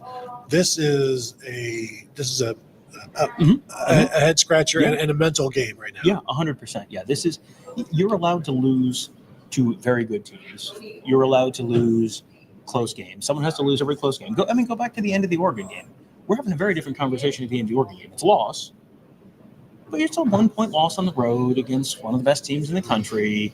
And I was willing to overlook that completely. I was willing to just kind of say, yeah, absolutely. Like it was a great game. Someone had to lose that game. This was just, the offensive game plan was just not in the face was the offensive game plan today. Just curl up in a ball and don't get hit. It was Buster Bluth, what do you do if someone wants to fight you? Just tuck into a ball. And just, we have to prove how tough we are. We have to show that we can run the ball. Sharon Moore said after the game, if you're tough, you don't have to talk about being tough. We don't talk about toughness. It's just, that's what we do. The culture is smash. And Tony, for the 20 year in a row, the team that ran the ball more won the game.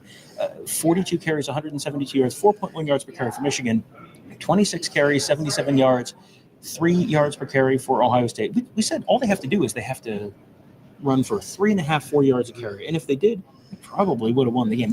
It wouldn't have taken very much to pick up more, to get to the point where, you've gone from losing the game to winning the game.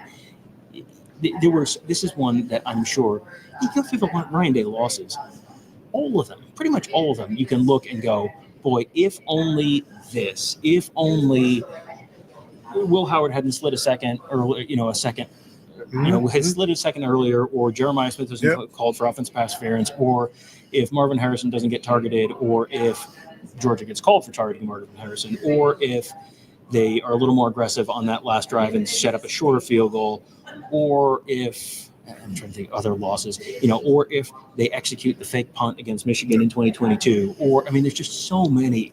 You can go back after all these losses and do the what if thing. And, there's more what if here, but this is not one where you can kind of look and go, hey, this was a talent equated game and someone had a very close game and someone had to lose. This was not a talent equated game. Ohio State's a far better team than Michigan. Ohio State handed this game to Michigan in a lot of ways just by refusing to do the stuff that you have. Jeremiah Smith. Yep. How many times did Jeremiah Smith was targeted for 7 passes, 5 of them completed, and virtually nothing downfield. Was it what's the longest pass they complete? And they did interfere with him twice in the end zone. Yes, but then didn't go back at it. Right. So you give him 7 catches. Great for defense doing 7 that. catches for 65 yards and a touchdown. If you include and so 7 catches for 65 yards. That's 8 and 9. No, it's 9 yards per play. 9 yards per play, even if 7. We'll say 7 yards per play if you include the targets and you include the pass interferences. You ran for 3. I'm not the smartest person in the world, but on the last drive, did they throw to Jeremiah Smith at all on the last drive? I don't remember them throwing. I don't to think him. so. No. They threw to G. Scott, Travion Henderson, incompletion. I think you have to checking down to Travion Henderson on 2nd down for 1 yard was that's not that doesn't solve the problem. No. And speaking of Henderson, 10 carries, 21 yards, long rush of 5 yards on the day. And yet they felt the need to continue to try. Well, and Quinshon Judkins had the 17-yard run in the third quarter, and I turned to the guy next to me and I said, coaching youth hockey, like mites, like 8U kids. Everyone wants to try and do the wraparound goal where you've got the puck behind the net and you just kind of sneak it around the net and you stuff it in on the post before the goalie gets to the post. It never works. It never works. You do it, you pound the puck into the goalie's pads or into the post, all that kind of stuff. And then it works one time. And you tell the kids it doesn't work. And then it works one time, and then they keep doing it, and they want to keep doing it. That was a 17-yard Quinshon Judkins. It's like, see, we can run the ball. It's like, okay, that was once. Yeah. Like, that. May I present you a sample size of the entire rest of the game? Yeah, and their two best runs were the speed option and the fourth down play. And we never saw the speed option again. Well, you're not running the ball between the tackles because go back and listen to our shows all week. What did we say they weren't going to be able to do? Right. Run the ball between tackles. Like, what? I do not understand the game plan. Like this was screamingly obvious. This is one of the best defensive tackle duos in the country, and you've got. I thought the guards and offensive line on the whole did fine. It wasn't. They didn't get whooped. Will Howard didn't get sacked a million times, but it was put your players in a position to succeed. If you can run the ball outside a little bit. Like if you want to run the ball, by all means, like you don't have to run up the A gap every time. Like do something else. That's perfectly fine. Yeah. So Judkins had 27 yards on 2 carries. The fourth down one was a 10-yarder, and other than that, like he didn't do anything. 10 carries for basically the same 20-some yards that Henderson had outside of those 2 carries. I'm looking at Michigan's receiving stats. Yeah, it's crazy. Michigan's leading receiver was Peyton O'Leary, who had 1 catch for 18 yards, followed by Tyler Morris, who had 1 catch for 14 yards. Their leading receiver in terms of catches was Marlon Klein, who had 3 catches for 13 yards. You didn't have Colston Loveland. You didn't have Will Johnson. And you still keep, and they lost Donovan Edwards partway through the game. So this was, I think we could say I would say this is Ryan Day's first bad loss as Ohio State's head coach. But it's a bad loss. This is a loss where you lose the fan base. Yeah, I think you were down on the field. I was, as soon as Will Howard threw the incompletion, I started to head up to the tunnel. And all I hear is just fans in South Stands throwing stuff down on the bleachers. And then I get up here, and some other people are coming up here, and I guess the fans were yelling at the coaches' wives, and it was getting pretty nasty that way. Someone was screaming at Ross Bjork. Yeah, Ross, you got to make changes. It's time for changes. I heard that. Yeah. So it was not a happy. Not even. It's like you can't even. It wasn't a happy fan base. This was. It was anger. It was rage. Like we're talking with somebody over here before.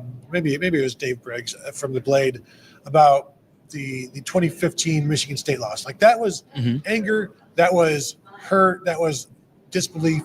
This is rage, anger. This is just everybody seeing red. Well, this is a team that was, it was, okay, well, what do you need to succeed? Okay, you need to have a new quarterback. Okay, done. You need to have another running back. Okay, done. You need to have the most talented freshman wide receiver in the history, perhaps, of college football. Done. You need to have a new center. Okay, you got that. Now he got hurt, but you need to have, you got to have another corner. Okay, they did that last year. Okay, you need maybe the most talented safety in the country. Okay, got it, done.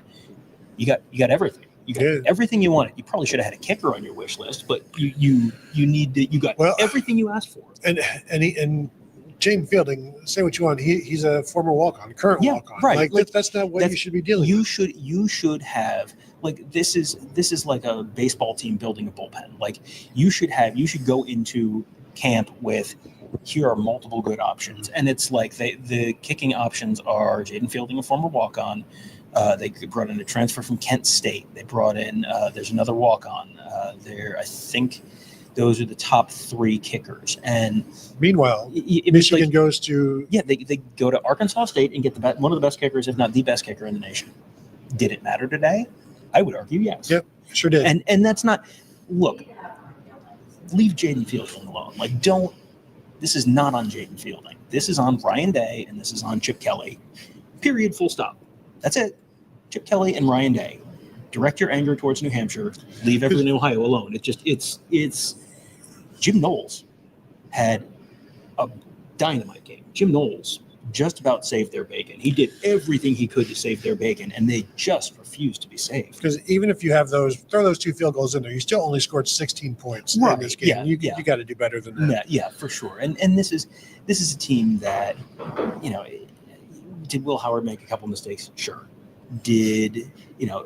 But if you don't trust Will Howard to throw the ball, like what else are you going to do? Yeah. You very obviously could not run the ball. So you got to do something. You have to do something. You can't just it felt like they were playing for, well, just wait for Michigan to make the big mistake. And then Michigan did make the big mistake.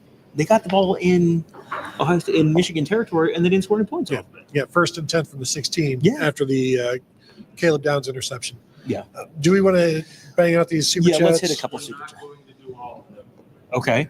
I'll punch the ones. Sure. Yeah. Yeah. Sure. Go ahead. Check doesn't go up Yep. too bad. Okay. Mr. Jonathan West says, This is his best one. no press conference necessary. Fire Ryan Day right now. I mean, I don't know what Ryan Day's buyout is, but it's going to be hefty.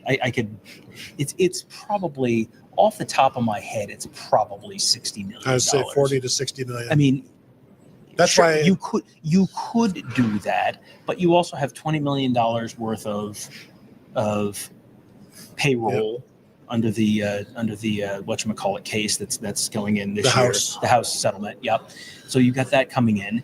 You are trying to support other sports. You're trying to support you have buildings to finance. You have all this kind of stuff. There is not an unlimited money tree, and there is not someone with $60 million to, just hand you. I mean, could Les Wexner theoretically write a $60 million check? I mean, I don't know, maybe, but I don't think that's realistic, and I don't know that that's the way this should get settled. Wouldn't you rather have that 60 million go to players? Well, go to players, or go if Ryan Day does decide to go do something else, like then you can bring in, who are you going to bring in? I mean, that's another question. And Mike Vrabel. Yeah, right. Yeah, Luke Fickell has coached himself out of the conversation. Mike Vrabel is still in the NFL, and I have no indication that he's interested in coming to Columbus. Like, I've seen people talk about Dan Lanning. Like, does Dan Lanning have any ties to Ohio? Does Dan Lanning have any? Would Dan Lanning not drive Ohio State fans extremely insane as well? Dan Lanning's lost 3 straight games to Washington. We'll see what they do against Washington later tonight, but yeah, Dan Lanning is going to have his own issues, and Dan Lanning's got Phil Knight at Oregon. Like, I don't know that for a while, yeah, but you've got Phil Knight at Oregon for a while. So is there I don't think he has a reason to leave. I think he's gotten a lot of what he wants there. I mean, look at the way they're recruiting. Yeah, They're taking Ohio State's recruits basically. Yeah. I mean, and they may not be done. Yeah, you're not getting Kirby Smart. You're not getting Steve Sarkisian. You're not getting. You want Brian Kelly? Brian Kelly's available. Lane Kiffin, Mike Norvell, Dan Mullen. No, I said New Hampshire. Was Tulane's coach or Memphis's coach? Willie Fritz. No, Willie Fritz is at Houston now. Yeah. So it's like you're going to have to go get somebody. Yeah, there's not a home run hire out there, and that's the thing. It's like there's a little bit of, and then what that comes with all of these conversations, because it's like but I'm mad now. But I'm mad now is not a good reason to do something. You say, and then what? And the answer is, I don't care. Right. Yeah. Anything has to be better. It's like, does it? Because there's a lot of ways that it's not necessarily better. Because let's reiterate this point. The season's not over. They are still going to be in the college football playoff. We'll see if they're the 5 seed or the 6 seed or the 7 seed or the 8 seed. I mean, 9. Well, bad losses don't seem to hurt as much. If you have 2 good wins against Penn State and Indiana, I think those might kind of backstop you, where unless Penn State or Indiana wins the Big Ten, you're probably ahead of both of those teams because you beat both of those teams, beat Indiana by a bunch, beat Penn State on the road. The committee has tended to sort of treat, your head-to-head as if there's not the Oregon loss, I think the committee is basically saying almost doesn't count as a loss. So I don't think they're dropping to 8 or something like that. But everyone's looked at the 5 seed and drooling over the 5 seed. You might have played yourself into the 6 seed or the 7 seed now, and that's a little bit of a harder path. And that's something we have really not looked at all. We've just been focused on the 1 and the 5. Super chat from Mike Farino. Legitimately, don't even let Ryan Day get to the podium. Fire him in the locker room now. Ross Bjork is always up here watching the press conference and the post game. So he was up here and was taking it all in. Didn't seem like he was in the mood to fire anybody at this point. Right now, you're just too stunned to like when you're like that. When you're the AD, one, you're stunned, you're disappointed, you're angry, you're feeling for the athletes who you've come to know, and the rage from the fan base. I don't think is something that he is feeling right now. I would not want to look at his phone. I would just, you've got to, I mean, he's going to have to be on his phone to text recruits and stuff, but like, take your wife's phone, take your son's phone, take your, just. I just meant like Ross Bjork's phone with the boosters. Ross Bjork. No, I wouldn't necessarily want his, he's got people angry. He's not the one who gave Ryan Day a contract extension. So it's, this is not Ross Bjork's situation really. It has become, Ryan Dawson says, look like they left some doubts. And that's the thing. This was how they lost. You go back and watch the Friday show that Tony and I did that was like, how would Michigan win the game? And it was just, watch us predict the future. It was Ohio State can run the ball. Ohio State gets a little bit of pass rush pressure, but we didn't predict them turtling like that on offense. But you miss a tackle here and there, and that turns a short gain into a long gain. It took one of those. You turn the ball over a couple times, and that's it. Like you handed Michigan 10 points on a total of 5 yards of offense. Like that's it. And the defense played fantastic all game. The special teams made a couple crippling mistakes, which really set the offense up for some big in terrible field position, which then set the offense up to call the really turtling play calls and then set the offense up to fail. And eventually the defense, if you put the defense out on the field for the entire second half, eventually they get tired. Yeah. And that's not conditioning. That's not, Jim Knowles can't seal the deal. That's you left the offense out on the field or the defense out on the field for way too long in the second half. The defense gave up a 15-play, 77-yard drive, 9-10 off the clock, gave up 0 points. And then they gave up immediately after that. They went back out on the field a minute and 35 seconds later, after 15 plays and 77 yards, and they give up an 11-play, 57-yard drive, 5:28. Again, 3 points. That's it. Really, the defense gave up 3 points all game. The rest of it's on the offense. Yeah, you know how we talked before the game about, for one, we did say if Will Howard gets this win, then he establishes himself in Buckeye lore, and he's a fan favorite. He was a fan favorite, and then this happened, and I'm already seeing just the kind of feedback that you would expect. Yeah. But this is there are 2 interceptions in the game. Nobody was hurting more than him after the game. Not that makes anybody feel better about it.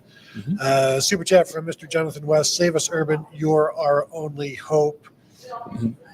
You want Urban Meyer? I mean, I don't think Urban Meyer would do great in the NIL era. There's a reason Nick Saban left, and it's not just because he's getting old. Yeah, Urban was kind of losing his magic a little bit at the end of his tenure. Everyone is now looking back at that, and all the people who then said, "I don't care if you beat Michigan, why are you winning the national championship?" Are now saying, "Well, he beat Michigan." It's like, well, you used to not care about that. Same thing with Jim Tressel. Yeah, yep. Mike Ferguson says, "I will take the pepper spray over having to watch that game again." Yeah, that's going to be one where does anybody even want the rewatch show? Well, we have an audience of Michigan fans, so. Does anybody that we care about? Still Kid says, is Ryan Day our version of James Franklin? Seems to play not to lose instead of playing to win. Howard made mistakes, but you have to allow him the chance to put the ball in the air. Ryan Day did screw up the clock management at the end of the game. You call your timeouts before the 2-minute warning. That's a 2-minute timeout. Sorry, put $1 in the jar. You call your timeouts before the 2-minute timeout. not after. You don't let them run 25 seconds off the clock. So he didn't do that. And that ended up setting them up with, that ended up, they didn't have a lot of time, which, that might only have saved you. But there's also like a 10-second runoff for some reason. Michigan player lost a helmet, is what I was told. So, but then Michigan called a timeout, which then negated the 10-second runoff somehow. It was they put like 129 back on the clock, and then they wound it from before that 25 seconds. They would have gotten the ball back with 55 seconds. Not that it matters, but then they ended up losing like 10 seconds in there. It was just bizarre. I couldn't hear the refs quite well enough. Mike Ferguson says legend has it OSU is still trying to run it inside. That's not a legend. That's a horror story. That's one that you don't tell the children at night, so they'll have nightmares. There's going to be some nightmares after this one. And it sounded like the house was saying "good" at the end of the game. Get outside. Get outside. Uh-huh. And that's what it was trying to say. And it's like, no. We're going to go check the basement. Yeah. And they found out that there was an axe murderer down there. Yeah. 2 of them. I see people in the comments saying that Ohio State's just a regular program. Ohio State's still the most talented roster potentially in the country, if not the most talented, one of the most talented, and you're still in position to potentially win the national championship. Think about how mad you were after the 2022 Michigan loss. And then if, there's a couple ifs at the end of the 2022 Peach Bowl, where if Marvin Harrison doesn't get hurt, if Georgia gets called for targeting on that play, if Ryan Day's a little more aggressive to set up a shorter field goal, Ohio State potentially or likely wins that game. And then you're playing TCU for the national championship. And I don't know if it was 65, if it would be 65-7, but even if it's 31-17, congratulations, you've won a national championship, and the narrative around you isn't completely different. Now, some of the stuff in that game was a lot of the stuff that we saw today. You get a little pucker. You get a little pucker in these games from Ryan Day, and it gets, it's real easy to be aggressive and going for it against Western Michigan and Northwestern and Rutgers and whoever else. Yeah. And then you're running a draw play to set up your field goal kicker who's already missed one kick. I don't know that that's the move there. At some point, we can maybe not today, but we will eventually talk about.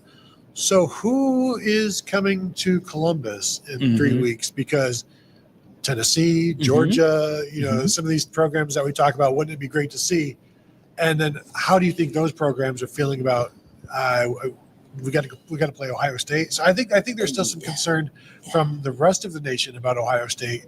The rest of the nation has impacted in on Ohio State. But again, you got to wake up, you got to snap out of it. Because if you can lose to Michigan, and as we said before, if you can be in a 1-score game against Nebraska here, you can lose to Michigan. Now we know for sure they can lose to Michigan. And if you can lose to Michigan, you can lose to anybody that has a good defense and enough of a running game to do some damage. And the fact that there's no passing game and you still 77 yards rushing in the fourth quarter, you just wore down because your offense did nothing for you. Not going to get harp on the defense. They gave up 13 points and really one scoring drive. That was a legitimate drive. The defense is 0% responsible for that game. I mean, 0% responsible. The defense played great. Jack Sawyer played great. He was all over the place. I'm looking. His stats don't reflect, I think, what I saw on the field. He was just constantly in there. Caleb Downs had that 4th down stop. I mean, Caleb Downs played game of his life. Cody Simon, 9 tackles. Lathan Ransom, 9 tackles. I mean, they were Arvell Reese, 7 tackles. It was such an incredible performance by the defense, and they did all the stuff that no one said they could do. They forced punts in the second half. They got 2 turnovers in the second half. They got put in an awful spot repeatedly. You said earlier, 3-yard drive and a 2-yard drive. That was 5 yards of offense for Michigan, and they got 10 points out of it in a game where they scored 13 points. Yep. I mean, 0% of that game is on the Ohio State defense. I don't think it's 100% on Ryan Day and Chip Kelly, but whatever percentage it is, it'll graduate you from high school, whatever percentage that was. And we've got a question here about Jaden Fielding, and I'm trying to find. Yeah, Mike kick wants to know how stats. many field goals has Fielding now missed inside of the 40. Nope. 8 of 10 coming into the game. Yeah, So it's not like he's missed a few. 8 of 10, you said, coming into the game. I think. Yeah, he's been.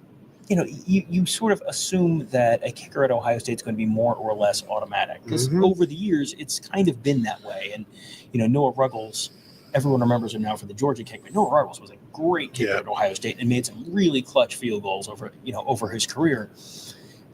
And Fielding has just been like a step below that. He hasn't been terrible. This is there was who was it? There was a team was it Indiana? It was Indiana that was like 4 for 9 on field goals in the season, something like that. And if you're 4 for 9 in field goals, you're terrible. That's terrible. If you're 8 for 10, right? 8 for 9 according to this. Okay, 8 for 9, and then 1 for 3 today, so 9 for 12. 75% of your field goals isn't terrible, and he missed one in the 40s, and then I don't know what the misses were today. Again, part of Jaden Fielding is not a. He missed from 38 and 34. Okay, 38 and 34. Those are one of those was not a good miss. Yeah, no, you should make those. Those are kicks that you should make. But once you watch him miss one, and he missed one against Michigan last year, and that was a long one against Michigan last year. But Ryan Day settled for a long field goal right before the half against Michigan, and they missed the field goal. And you have to kind of recognize, at some point, some learning must occur. Yeah. You have the kicker you have. You cannot pick someone up on the waiver wire, so you have the kicker you have. So you probably shouldn't run a draw and set up on 3rd and 10. You probably shouldn't run a draw to set up a guy who's already missed a 30-something yard field goal to kick another 30-something yard field goal. Yeah. The super chat from Fort Wayne Buckeye. A little levity. Caleb Downs finally got that interception. Tony, just as Tom boldly predicted. Tony sent me a text. It was supportive. Yeah. It was. Well, I'll tell you what. I'm going to tell this in a little bit of a parable, Tony. Over in the Michigan press conference, they were talking about. I don't remember what the acronym was. It was basically "forget it and move on" is how Sharon Moore described it. It was like FIMO or something like that. Forget it, move on. And I think it was Davis Warren who said, it's, F it and move on. Anyway, so why did I think about that when I thought about the text you sent me? I don't know. I did like that Sharon Moore gave you the PG version, and then I was like, well, is that what it really stands for? Because I don't think it really. So I threw a quote from Will Howard up on Twitter and said we're going to regroup and go into the playoffs and make a run. And before all of this, he was talking about we don't care about the playoffs. We're not thinking about it right now, but the mentality is you're going to go in the playoffs and make a run. And that was quote tweeted with they're going to win the Natty and everyone will hate every minute of it. I mean, this is still a team that can win the national championship. Because let me tell you, you look around the country and which teams are absolutely flawless. Yeah. I mean, Oregon hasn't lost, but Oregon looked like crap against Wisconsin a couple weeks ago.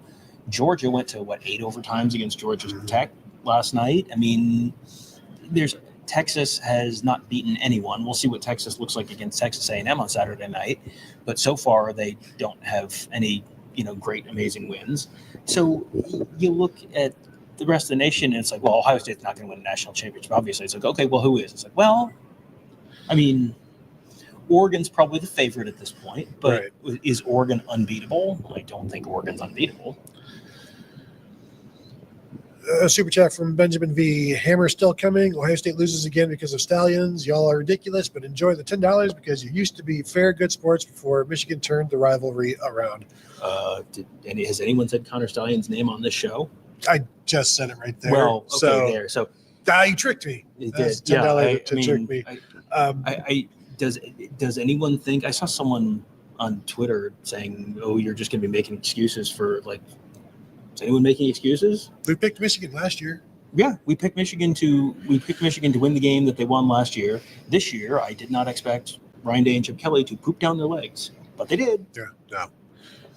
Wingman Ted said, did Chip kill the Bison package or whatever they called Curry as a fullback to help win the running game?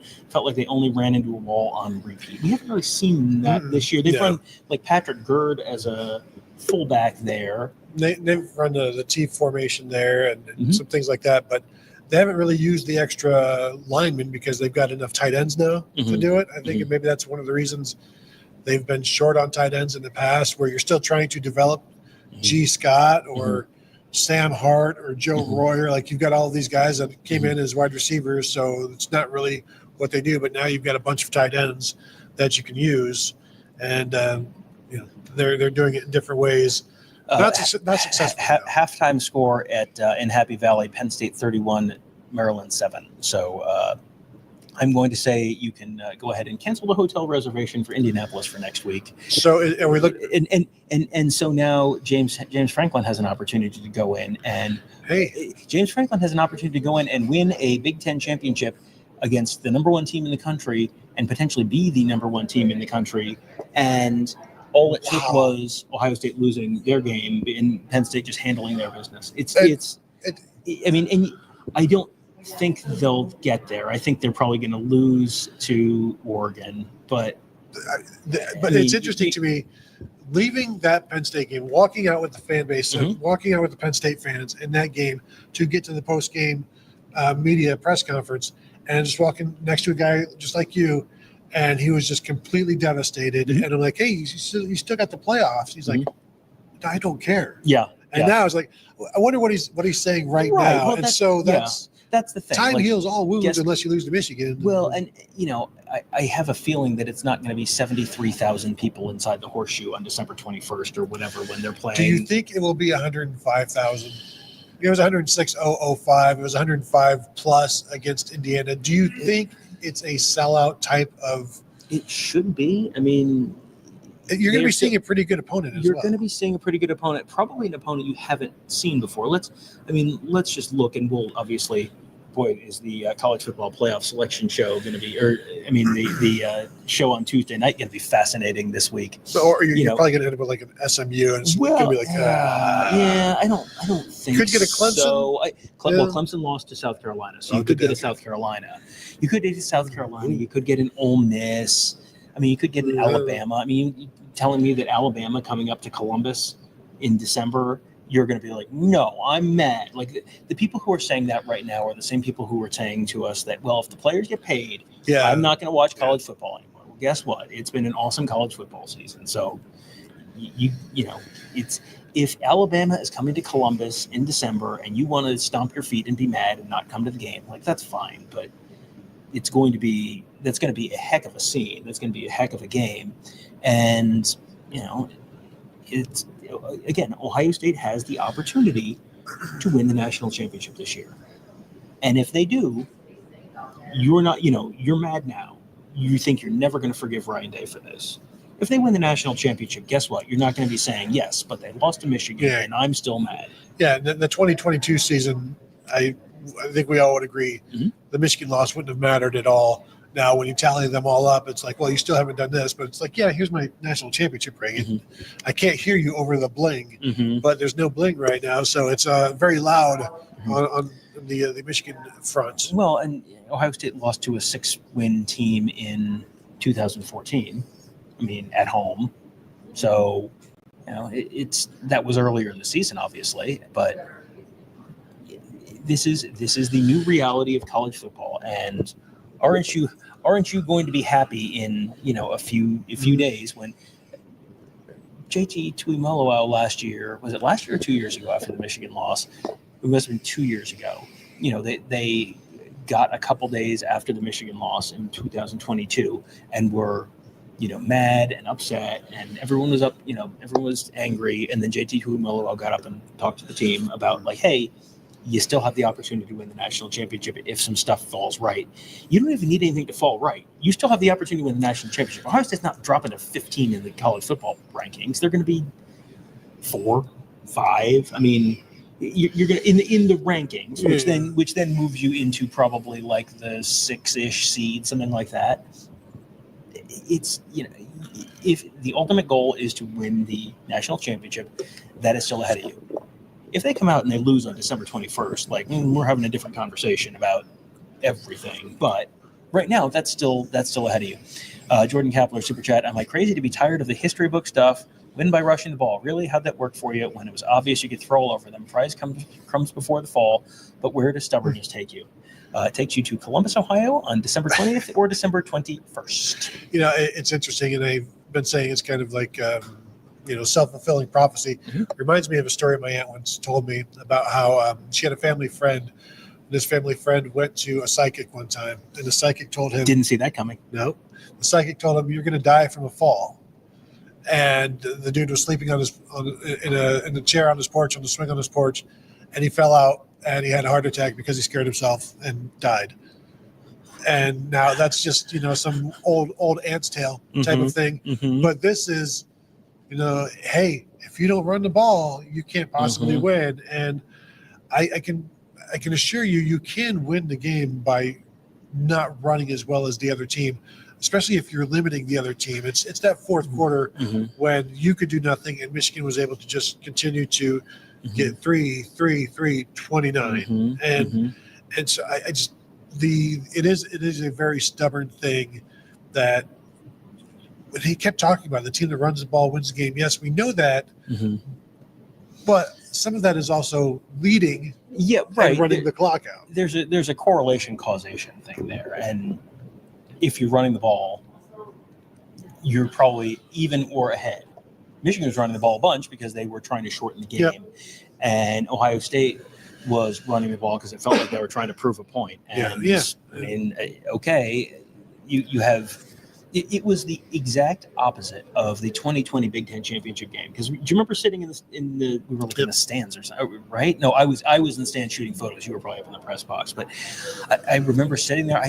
If you go back and search, I have a tweet, and it's Ryan Day and Kevin Wilson are the two last people in this building to realize that they need to just give the ball to Trey Sermon, who's in the process of having one of the greatest games in Ohio State history, ended up breaking the single-game rushing record, and Justin Fields has a bad thumb, and they're like, no, we're going to throw it. And it's like, no, the guy who keeps running for 17 yards a carry, just do that until they stop it. And Ohio State, with the pass game, it was like, well, you got to run the ball on first down because you got to establish something. Okay, then they get stopped. So now it's 2nd and 9. Like, well, boy, you got to run. Let's try one more. Okay, now it's 3rd and 6. Okay, well, guess what? Now they know you have to throw. You're putting yourself in obvious situations. I don't know what the run pass mix on first downs was before in the first 3 quarters, but it feels like it was probably like 70-30. And if you're throwing the ball for 8 yards of play, 7 yards of play, and you're running it for 3 yards of play, like this is a math problem. Like, just keep throwing, because it wasn't even like Michigan had incredible coverage all the time. There was Carnell Tate dropped an open one on 2nd and 5 at one point, and you had some Will Howard had some bad throws. Will Howard sailed some balls out of bounds and didn't give receivers a chance to catch it. You do wonder, was there any indication that, was he banged up? He left the game with a shoulder. It looked on the scoreboard video like it was a Howard? head. It was a head injury. He said it was a head injury. It was a head injury. Okay. Well, I had there was a lot of no, it was shoulder to shoulder, and it's like, how did he get a head injury if it was shoulder to shoulder? Yeah. So and just looking real quick, third quarter they ran on first down every time, or at least to start the drives. But they threw some, and Will Howard ran on one of those. But yeah, he said, I felt good enough to come back in. I was watching him come out of the tent. They would not give him his helmet. And he was asking for the helmet. He's like, they wouldn't give it. He ran up and down the sideline to show them he's okay. He's like, give me the helmet. And they wouldn't. And then they finally did. And then he went back in the game. Yeah. You wonder how close to 100% was he? Was he 100%? Was he not 100%? I mean, it felt like they didn't trust him. Yeah. And if you don't trust him, then you're playing left-handed, and it's like, how big is Will Howard at? I'm just going to pick a number here. Is Will Howard at 80% still better than Devin Brown at 100%? Maybe, I don't know. It certainly seems like they feel like that based on what they did. You didn't put Devin Brown back in there. It just, I struggle to think that if you don't trust your quarterback and you're not able to run the ball, like you've got to have someone that you can trust that you can put in there. Ryan Day is the quarterback guru. Certainly, you must have someone on your team that you trust to throw the ball to this, this incredible lineup of wide receivers. But then they still marched down the field in a 2-minute drill after that in the second quarter. They did, and then they didn't go back to it, which is bizarre. Are we caught up on super chats? Okay. Okay. Do we have the video of the Michigan postgame? Is that in there and ready to go?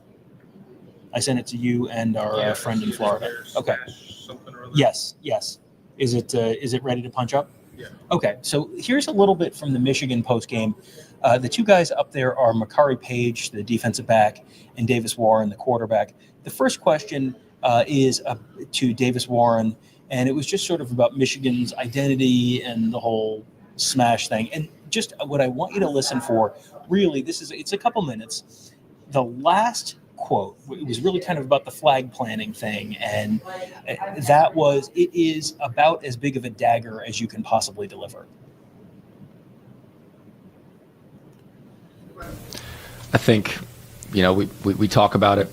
We talk about what type of team we want to be, what type of team we want to be known as. And, Coach Moore talks about it, that smash mentality, and that's discipline and tough and doing your job, not doing too much, not trying to do anything outside of what you know how to do, and just operating to the best of your ability. And, I'm just really proud of this whole group. I think they did that today. They showed toughness. Everyone that was out there showed toughness, and that's what these games came down to, and showed in the final score. Gentlemen, especially on defense, you've knocked it around the quarterback and also stumped the running game. You feel that was? I think as a defense, as a team, honestly, we are tougher than them. I feel like, that's how I feel. Yeah. Gentlemen, back right. Was there a certain just kind of moment in the game you guys felt that confidence that you came in playing where it was overriding maybe OSU's ability to play, just as far as your talent level was concerned? I mean, I thought on that offensive drive in the first half when we were going into the wind, and we drove right down the field, and I think we started our own, within our own 10-yard line, and went down there and, put ourselves in a good spot. And I think, just with that gave us a lot of confidence, picked up some third downs on that drive, and really got things moving. And I think that was, I can't speak for the defense, but I think that was big for the offense to get some stuff rolling. I think before the game, we kind of gave us that, we knew they really didn't want to. They probably didn't want to, but they probably they tried to look tough. They tried to stare us down, but we knew in our head they really didn't want to come out here and play us. For the issue in light of what happened after the game today, what do you think about the concept of losing gracefully? I mean, I think we talked about it all week, being disciplined and letting our play on the field do the talking, and, through the echo of the whistle. I think, we had that one, on sportsmanlike offsetting one, which, those are going to happen in games like this. But I think as a unit, as a team, we did a great job of that.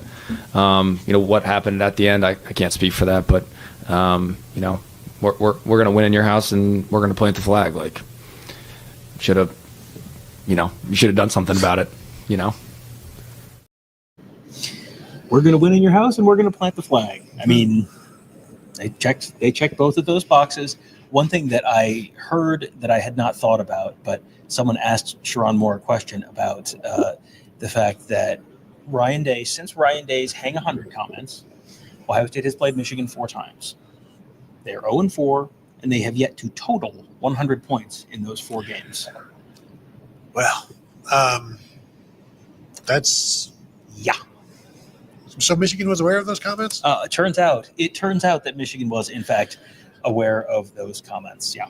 I bet that was there's a joyful press conference over there. I will just say, that. Yeah. Yeah, and I'm a little I didn't realize that Ohio State brought three guys out: Ryan Day, Will Howard, and Cody Simon, and that's it. Like, Chip Kelly's getting paid a bunch of money. Chip Kelly did not have a very good day. It would be real good to hear from Chip Kelly on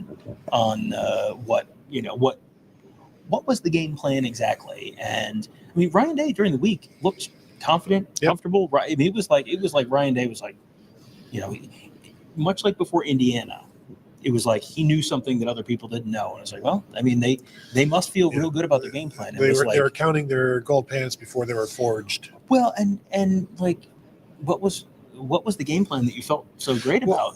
Even in here, he said we felt good about the plan. It just wasn't well executed, and that's not blaming the players or the whatever. I guess it's just like who is when you're saying it wasn't well executed, who are you blaming? Yeah, and I don't know if that was also the play calling, but and I don't know the exact statement of what he said, but you kind of stand by the plan because that's you felt it's going to work, and then they generally do well in the second half adjustments, but there were the getting away from the passing game. You could see that there was some concern from Ohio State and continuing to throw the ball. They weren't getting any depth. They weren't going downfield. There was nothing there. And so it's interesting where it's like, well, they're playing soft, so you either have to take the underneath stuff or run it. And it's like, if they are playing soft, why can't you run it? Yeah.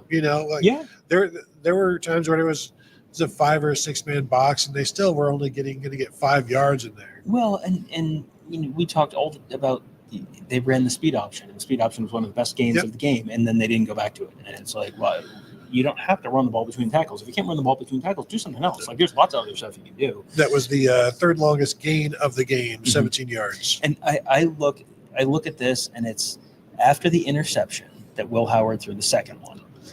The next possession, the defense gets the ball right back. Caleb Downs interception, and they go 4 plays, 0 yards, miss a field goal. Yeah. And then the next drive, the defense bends. Jack Sawyer makes an incredible play that was like this is the play that Jack Sawyer came back to make. He makes the play. This is going to be the play that everyone remembers that Jack Sawyer saved the Michigan game, and then they go 3 plays, 9 yards, and punt. And it's like at some point, and then the final drive, 4 plays, 1 yard, Downs. That's it. Like you had 2 turnovers that you got handed to you. One inside the red zone, you get the ball handed to you, and you had 11 plays for 10 yards and 0 points. They did kind of mention, we thought about going for it on 4th and 1 from their own 21. And it's like, you don't get it there, and clearly you set Michigan up. But also, I think in the back of his mind, he's thinking we would still have to go 79 yards, to score. And I don't know that they had much confidence they were going to be able to do that. Yeah, so it's like you give the ball back to Michigan, hoping that they will give it back to you in a better position. Yeah, and they did. The defense did. The defense did get the ball back from Michigan, and but the offense just never did anything with it. That's, I think sometimes we have these games where it's, oh boy, where did things go wrong? What, who's to blame? Like, this is one where it's just like, this is not, you do not need to be a super football scheme guru to know where things went wrong for Ohio State today. No, not at all. Are we, what else? Are we good? Are we? Mike Ferguson says, for a time, I thought OSU had rehired Tim Beck. Oh, hey, come on now. Give that money back to Mike. We don't need to go there. That's, boy. Yeah, this is a regression for Will Howard. That's for sure. And if you want to chalk that up to getting banged up, you can. Some of that play came before then. There's also good play after it. This was just not. This was his worst game as a Buckeye, and it's a terrible time for him to have that game. Yep. So, all right, all set. I think we're good. All right. If you have not yet hit the thumbs up, we would appreciate that. Before we go, if you're watching on YouTube, watching live right now, and of course, you can continue to find us at BuckeyeHuddle.com. Join up, become a member. $4.99 for your first month. There is still, I promise you, a football season worth watching, worth fighting for. It's like, get in there. It's going to hurt for a little while, but the Buckeyes will play again, probably here, and we will be covering it like we do every other game here in a way. So thank you all for tuning in, and we will talk to you guys later.